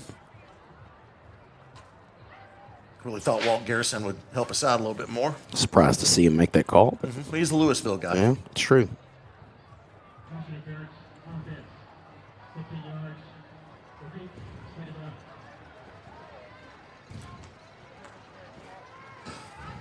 So that's going to move it all the way back to the 33. Moving back 15 on the offensive pass interference. Another score. Longview with a 49-24 lead over Roy City. It's the other game going on in 10-6A. There's a run by Rickert to the near side. Just got a text from Michelle. Said, you nailed it. That was lunch. That's pretty cool. Here's Fran's lunch. That's Fran neat. would come in, and whatever they had leftovers or whatever, she would throw into a bowl. And it could have been, I'd give her a hard time. I'm like, what are we eating today? It could be chili with lima beans and bubble gum. I don't know what's going on. And she would just throw stuff into a bowl. Just the leftovers, huh? Yeah. It's like she's cleaning her pantry. Out route. Got a man. I think it's Duckworth making the grab. Hey, what a catch, man. Yep, to the far side, and that's past the original line of scrimmage. That was third down and 22. Got at least 10, 12 yards on that. Oh, they're going to say he's right at the marker there. So it's going to be fourth down and 10. A little high, and News, when he reached out there to get it, he's going to get a hit, and a good job. Play action. Now Rickert looking to throw again. Four-man rush. He's got a man that's caught there. And, stay in front of that marker. That's Petrino making a nice move. He started going backwards to get more room, and he was right near that marker. It's like, no. But he does get the first down all the way to the 38-yard line. We're going to 9 minutes left on this next snap. And over here at your Whataburger Cup again. Yeah, we don't want to go into that again. Oh, we don't? No. Oh, darn. Because there's a hitch route over to the far side. Duckworth again making another grab to the 29, about a yard short of the first. Ninth catch of the night for Jack. Good night tonight for Jack. He'll be heading on to Pacific Coast and Stanford after this season. How cool is that? Yep, bright future ahead for him. Got a whistle on the play, got a false start on Rockwall. Looked like they had something worked up there where they kind of faked the snap to Castro and Rickert take it like on a fake misdirection, but to no avail. Going to move it back 5 and set up a second down and 7. I want to thank everybody for joining us. Let's pause for station identification. You're watching Rockwall Yellowjackets football on the Rockwall ISD Sports Network. Jacket football never dies. Play action, out route. Caught at the 30. Nice cut all the way to the 21-yard line. Mr. And that's Leach. Leach. Going to have the first down on a 10-yard reception to the 21. That's Luke's 5th catch of the night. And everybody's having a pretty good They night are, here. man. If you're a receiver. Castro to the right of Rickert. And it will be Castro looking for a block. Stiff arm will get him some room, and he'll stumble forward past the 15 to the 13. A couple yards short of the first. Rockwall's got to get to about the 11 and a half to move the sticks. And Castro stay in there at running back.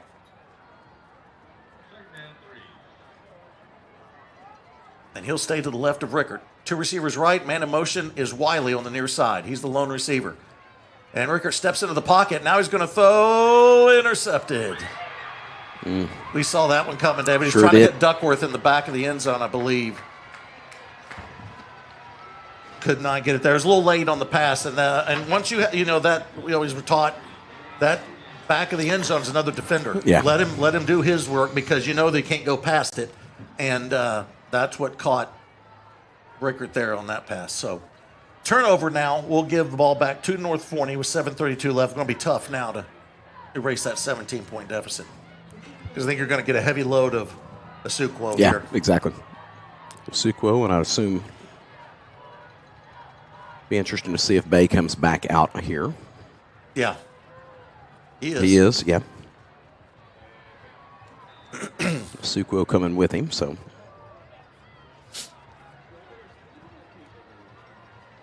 They'll go to the spread here. They had been going under center with the I formation. It's going to be a go route, far side, incomplete. Fran just texted, on a teacher's salary, 10 minutes to eat, I grabbed whatever from the pantry. She's on top of that one. That's pretty good.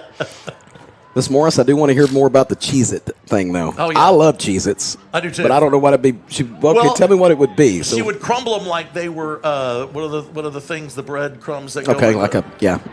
yeah. And so that's what she'd put on her salad. It would take her about an hour, and we had like 15 minutes to eat. So every time we were done, she's still crumbling Cheez-Its on her salad. There's a keeper by Bay. Good He gets grief. a block, and he's going to get down the sideline and finally go out of bounds in Rockwall territory to the 47-yard line. Hey, we got good equipment. Yeah, You I'm have not to going keep to hitting smack the it. screen. For those that are hearing that, hearing us smack something, nah, it's just me smacking the screen is what it is. So we can get a visual. That's all right. I don't know what brand is it? It's an Acer. Acer. Yeah, I've never heard of that. Never found one of those. Is that like a South Korean kind of? I don't know what's going on there.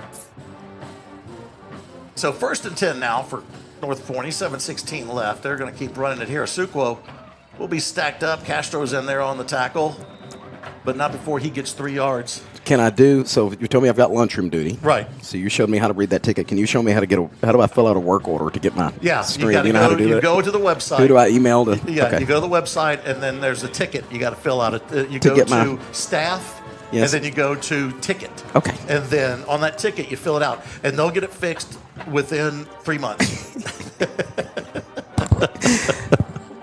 Boy, I remember a lot from my teaching days. It's good times.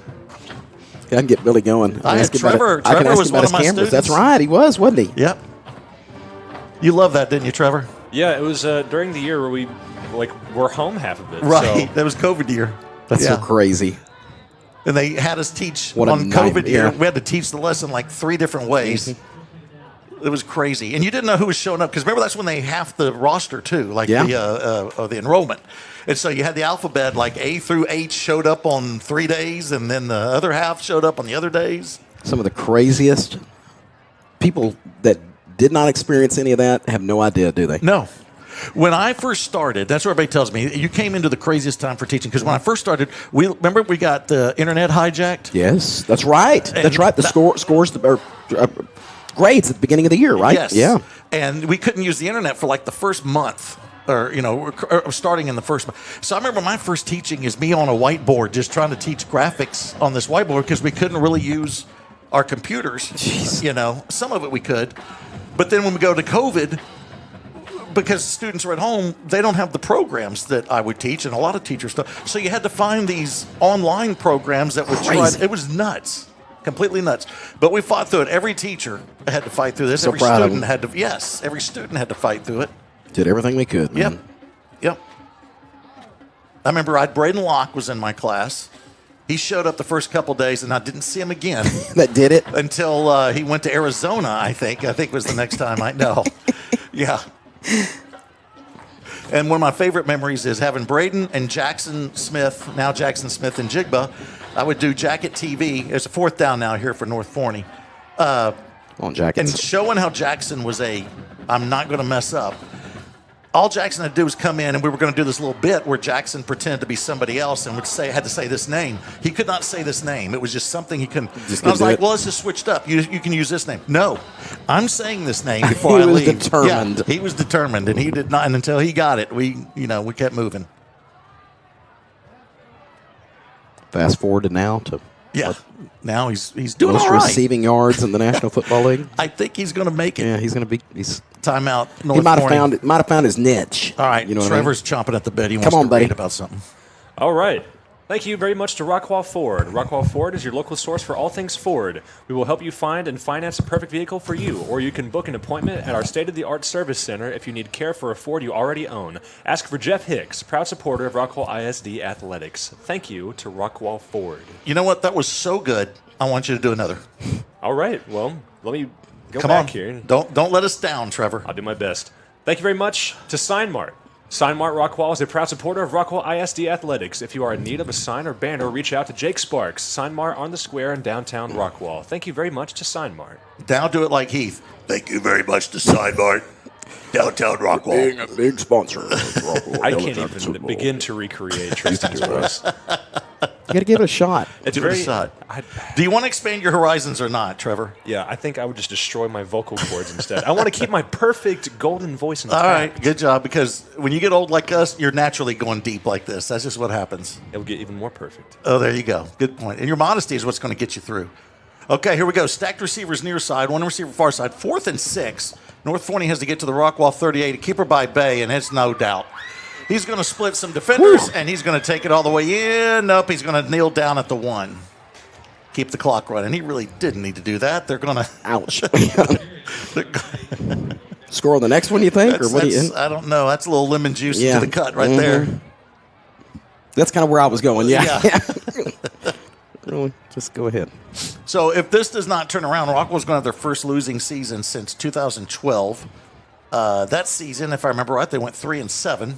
Rodney shows up. They end up going 5-5 that year, made the playoffs. Here's another thing that Rockwall is not going to do with this streak now ending. Not only did Rockwall make the playoffs 13 or 12 straight years, they made the area round. Absolutely, by district 12 champs. straight years, yeah. Every year. Every year. They never lost in the first round.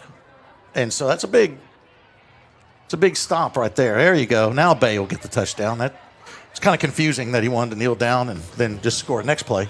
But congratulations to Legend Bay getting that touchdown. And now they'll hit the, what we got, 62 now? That's a tough one. Look at Rockwall's games previous. Most points they've given up is this 62 so far. Last year, they did give up 70 at one game. And then last year when they played North Forney, Rockwall did lose 47-40. I remember that game was crazy. That was at their new stadium, too, and it was a rainstorm, Yes, remember? it was. Absolutely. So, rain and go. Oh, yes. It was crazy. And so, but they had a cool new stadium. It was very cold. What a neat setup, man. Yeah. It's one again with the basketball arena in the middle. Pretty cool deal. Yeah, exactly. You know what? I want Trevor to read another one. Let's get some of these in. I'm throwing him now. Brag about the great sponsors we have. He had just lit up a cigarette and was relaxing, and now all of a sudden he's got to do One a of those reader. lung darts you mentioned earlier. Here I go scrambling. All right. And here I actually I found one. How about that? All right. Thank you very much to Hanby Insurance, keeping you covered in all your life adventures for all your life. Reach out now to Aaron Nill for more information at 972-285-0381. Thank you to Hanby Insurance. Aaron Neal, wife of Coach Neal on the Heath staff, who's going to the playoffs. Right? No. No. Dang it. That's Ashley. That's Ashley Neal. Yeah. That's right. That's right. Well, you gave me a look of like you were really going down the wrong path. They have to be. I watched you walk. Yeah. They have to be kids somewhere along the way, right? Let's. She's the one that owns Hanby Insurance in the square. That's right. Good That's point. The one that you had loaded for a commercial, by the way, a moment ago. It was funny. You were going to do a reader, and those same people who you had loaded as a commercial that you're about to play. I just really wanted to talk about Hanby. I got it. It was on your Here's heart. the deal. If Aaron could marry Coach Neal, that would make things much better for me. Sorry, Ashley. The former Wrangler head coach. Yeah. Coach Neal. Saw him, had a good time with him at the Rodney's Hall of Fame deal. He's a good one, man. He's fun. He's a lot of fun. Saw Neat Coach Brackett. guy. We already talked about Coach Brackett and his cybercoin business. Cyber coins. So, Coach, you want to text in and tell us more about? Do you want to? Oh, to man. Coach Brackett, you Heather, y'all want to text in and tell us more about your cyber coins? That's fine. You know, I'd not known And Heather Ashley, that well. Neal, if you want to text in and tell us how things are going with Jeff. And Aaron, Neal, if you want to text in and let us know how things are going with your husband, Jeremy, that's fine too. Y'all are all more than welcome. So there's a lot of things going on tonight. So, And if the Gaddy's guy calls me, I don't know what I'm going to do. Here's a wide receiver screen to Petrino, gets a block, and he'll shake a tackle, then finally be slung down after he's going to get the first down, 11-yard gain. And one more, I'm so glad that things are going better for Frank and Nicole Councilman. Yes, You know what I mean? See how this thing goes? That marriage is on the right Everything's path. great. Yeah, that marriage is on the right You path. just blew the wheels off a couple others, but hey, it's all good. Oh, man. Oh, out route drop. That was Hankins. Could not hang on to it. He was looking ahead. Yeah, and then I called my wife, my current wife. Exactly. Probably doesn't go And well. by the way, just a moment ago, I saw you texting, and she's in the phone as the current wife. It said current wife. I saw that. It says current wife It does. in the phone. It does. And the little Saw circle that pop up, and my the little- eyes were like yours do, or my eyebrows were up at the top of my head. Oh, this is great. Oh, man, here's a nice run from Hankins. He's going on second down. He'll get to the 40-yard line. On that little circle, it's CW. Yeah. The little circle, I like it. Third down and 6 here for Rockwall. 3:21. That's what's left in the season for the Jackets. They're going to end up going 2-4 in district. We did not see that coming. Not at all. Hankins looking for room on the right side. He'll dive forward. He's going to be short of the first down. You think that TV screen will be fixed by next year? Yeah, telling you what. I mean, heck, at least it made it here this There year, you right? go. There you go. It's working again. Had to pick up the little thing and little thing to the side of it and shake it. And they're going to go to 4-6 overall. North Forney will go to 5-1 in district. They will be the number 1 seed in Division 1. Rickert looking to throw, rolling to his left. Telling the receivers to go deep, but now he's going to throw off his back foot and he'll throw it out of bounds. Ooh, barely out of bounds. Some guys had a shot at it. And like I said, North Forney will go to 5-1 in district, 9-1 overall. They will be the number 1 seed in Division 1. Heath will be the number 2 seed in Division 1, and that fourth down will give the ball back over to North Forney with 2:39 left. We already said, as we said before, Division 2 has already been settled. But co-district champs Yeah. for the 2 Forney schools. To the Forney schools, which Jack still Rapids is, and North Forney. but North Forney beat Forney. I know. I agree. Agree. Yeah. And they'll both be 1 seeds. They'll both be 1 seeds. Boy, they have, really taken control. Very impressed, man. Very impressive. When both of them beat Longview, when Yeah. Forney can get 2 You're right. wins over Longview, that's pretty good. Run to the near side. I think it's the first time this is not a Suquo running it. It is not. Got the other young man. Yeah, we thought we'd see a little bit more of him. That's Elijah Turner. We were told by the guys that handle the broadcast for North Forney Mhm. to look for a lot of him, Elijah Turner. Right, and this is his first carry. Yeah, and we were really talking a lot. We'd see it quite a bit. Because coming into the game, and you touched on that earlier, of course, Woodard injured the junior, Mhm. but he was the starter. Yeah, he was the vast bell cow. majority, exactly, and about 300 yards more than a Suquo coming into this game. If I understood him right, it seemed like it was more of a let's just get him ready for the playoffs I think so kind too. of thing. Yeah. I hope it is. It was like- I think it's used for. He was banged up, but there was no Yes. reason they didn't feel the reason to. Right. All right, let's a Put him in 2-minute that spot. timeout. Let's take a timeout with him. Trevor, surprises. I'm Erin Neal, the principal agent and owner of Hamby Insurance. I am passionate about serving the local community and the surrounding areas. My goal is to take the hassle out of buying insurance. I want to educate you on what you're buying and help you make an informed decision. Whether it's personal or commercial insurance, my team and I will be here every step of the way to make sure you are getting the satisfaction you need and the coverage you deserve. My promise to you is that we will never hard sell you insurance, use slick sales techniques, or pressure you into making a decision that you're not comfortable with. Call us today at 972-285-0381 to find the best coverage to fit your need. My commitment is to give you Hey, congratulations to Andy Asuquo, who did get 1,000 yards. And David just looked it up. 185. He needed 180, right? That's right. This is Very impressive, man. Yeah. Man, congratulations to him. That's Turner on his next carry. It was second down and about 12. Got 10 on that one. So third down and 2. For North Forney as the clock runs down. They'll let the play clock go down. It's at 25 right now, so they're going to stand in the huddle a little bit and discuss their plans for the weekend. That's what I love about football movies. They have the huddles in these movies, and boy, they talk in there for like a long time. There's a whole bunch of conversations like there's going no on, play right? clock at all. Yeah. Yeah. Low snap. And Turner will get the first down, and we got to give Cam Johnson a little bit of pub. He's come in at quarterback. Boy, it's not bad when you're the backup and you, for the season, gone 13 of 15 for 185 yards and 2 touchdowns, no interceptions. You came in and did pretty well when you've been asked to do it, Yeah, right? that's efficient. Yeah. We're under a minute now left. That was a first down on that run from Turner. But we do want to thank all of y'all for watching us this season, putting up with some of the shenanigans. And we do have a good time here. And we want to thank all our viewers, especially on this first season of Rockwall ISD Sports Network. And I have to say, there's the kneel down.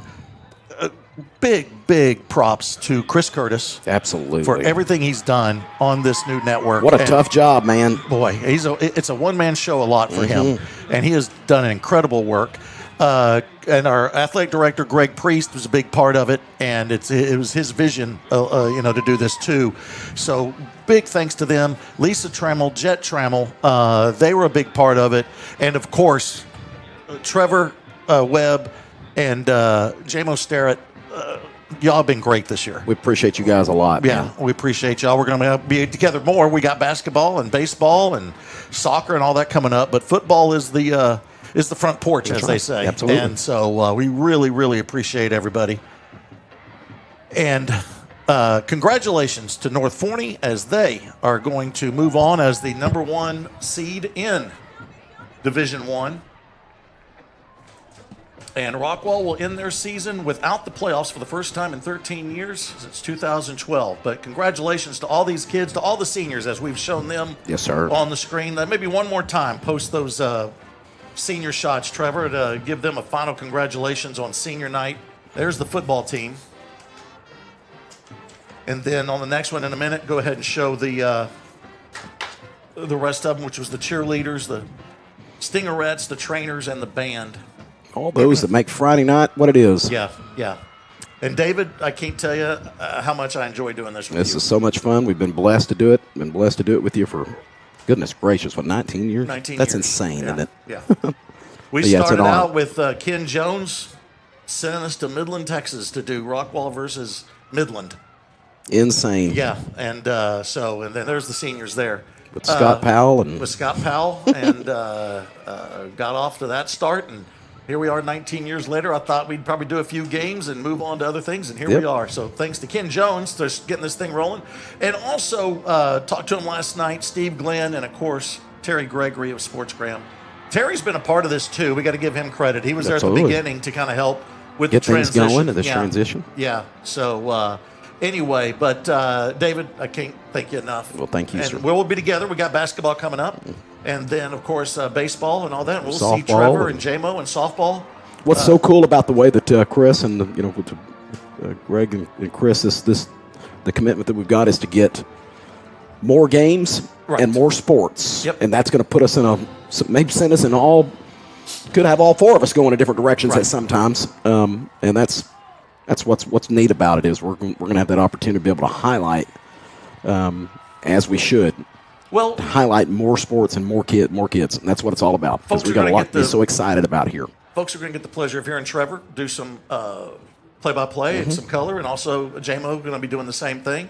And that's just a great opportunity. And then Jeremy Bryant, also want to thank him. Yeah, he's done a very well. He Sincerely stepped in for appreciate me him. when I had the health issues going on, and he jumped in, did a great job.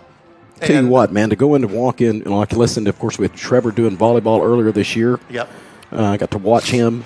Got to see last night J-Mo go down to Midway and do a playoff volleyball game like that by himself. Mm-hmm. And then, of That's course, as tough. you mentioned, it is very tough. And then, of course, you mentioned, the job Jeremy did, filling in for someone that's done it for 19 years. Right. You know what I mean? No, Right. Guess what I need you to do next week? Da-da-da. Yep. Let's go. Yep. So And he did great. Yep. And so thank you to all of you guys. It's been a pleasure He through this football he season. didn't do enough shenanigans as I wanted him to. He was way too professional. gave out way too much factual information. But other than that, Jeremy did outstanding. Really enjoyed it. So, hey, but But again, the reason we get to do it is because of these guys down here. Yep. In the orange and white, and it's always so great. And so thankful for Coach Brooks and his entire staff and the job that they do. I know they work. I know it's a group of young men down there and coaching staff. It's quite honestly very disappointed tonight, Billy. And I get it and I understand it, but don't need to hang their heads low. We're very, very proud of them, and we're so thankful to be able to share these Friday nights and be able to brag about these young men that work so hard week in and week out, and this coaching staff that give every single thing they have investing in these kids. So, again, I know that this season didn't end up like any single one of them wanted, but it is an honor to be affiliated. To be able to be affiliated, being able to, what an honor it is to be able to be affiliated, be able to broadcast the football games that these guys. And the performance these guys put on. Real quick, I want to get out of here. This is the Rockwall Sports Center post-game show. I just want to thank Coach Brooks. I talked about it in the pregame interview, and I know a lot of people don't tune in until the kickoff, so I just want to reiterate how much he helps us.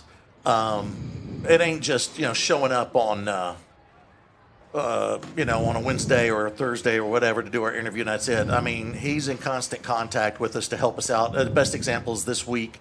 We did the interview. It was great. But then I could not get a lot of it. Sometimes, because it gets crazy, you contact the other team to get info from them. That's how we get the info for the other teams. And Coach Shavers did not have time to get stuff to me. So I called Coach Brooks, and what did he immediately do? He sends me everything he's got. So cool. We talk about stuff, and that's how we can get the information for North Forney. And, of course, he gives us everything for Rockwall. And not a lot of coaches do that. And I just want to thank him and his staff. And it wasn't just him. It's Coach France. It's Coach Barnes, all of them that jump in and help us out. We were giving Jax Johnson a lot of hard time, but his dad, Coach Johnson, all them, we just love all of them there that really make this a pleasure to do this broadcast. Real simple. Great coaches. Yeah. Even better men. Yep. You know what I mean? Great Yep. coaches, even better men. So. And to sign off here, we want to wish the Heath Hawks good luck Absolutely. in the playoffs, as they will. I'm not sure who they're going to take on. It's either going to be Saxe or Rowlett. Yeah, I think. And so I haven't looked on that one. But anyway, good luck to the Heath Hawks in the playoffs coming up, and hope they have a nice long run.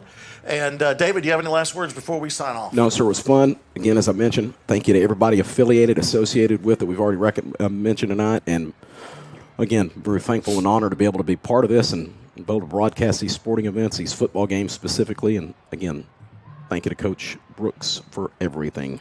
It's been fun. Quick final shout out. We got a couple last minute. Richard Slaughter text again. Love hearing from Richard. Thank you. And then Richard Terry, who I got to meet when I was teaching and got to know. And Very cool. He's great. And so I want to thank them and all our viewers. And a big shout out to Coach Jeff Neal. There it is. Thanks, Jeff. Did he text in? Is he appreciates the broadcast. Is he going to? Are him and Ashley doing okay? Yes, they're fine. Gonna be fine. They're doing great. Okay, They're even though doing I good. tried to get him married Yes. to Aaron Neal. Yes. Okay. All right. There we go. Anyway, thank you to our viewers most of all. Thank y'all for putting up with us. Thank y'all for tuning in. And you're going to hear more from us as the other seasons come along. So for David Sweet, for Trevor Webb, for J-Mo Starrett, I'm Billy Quinton. Thank y'all. And we will see you with basketball season rolling around. And tune in to the Rockwall ISD Sports Network. Good night, everybody.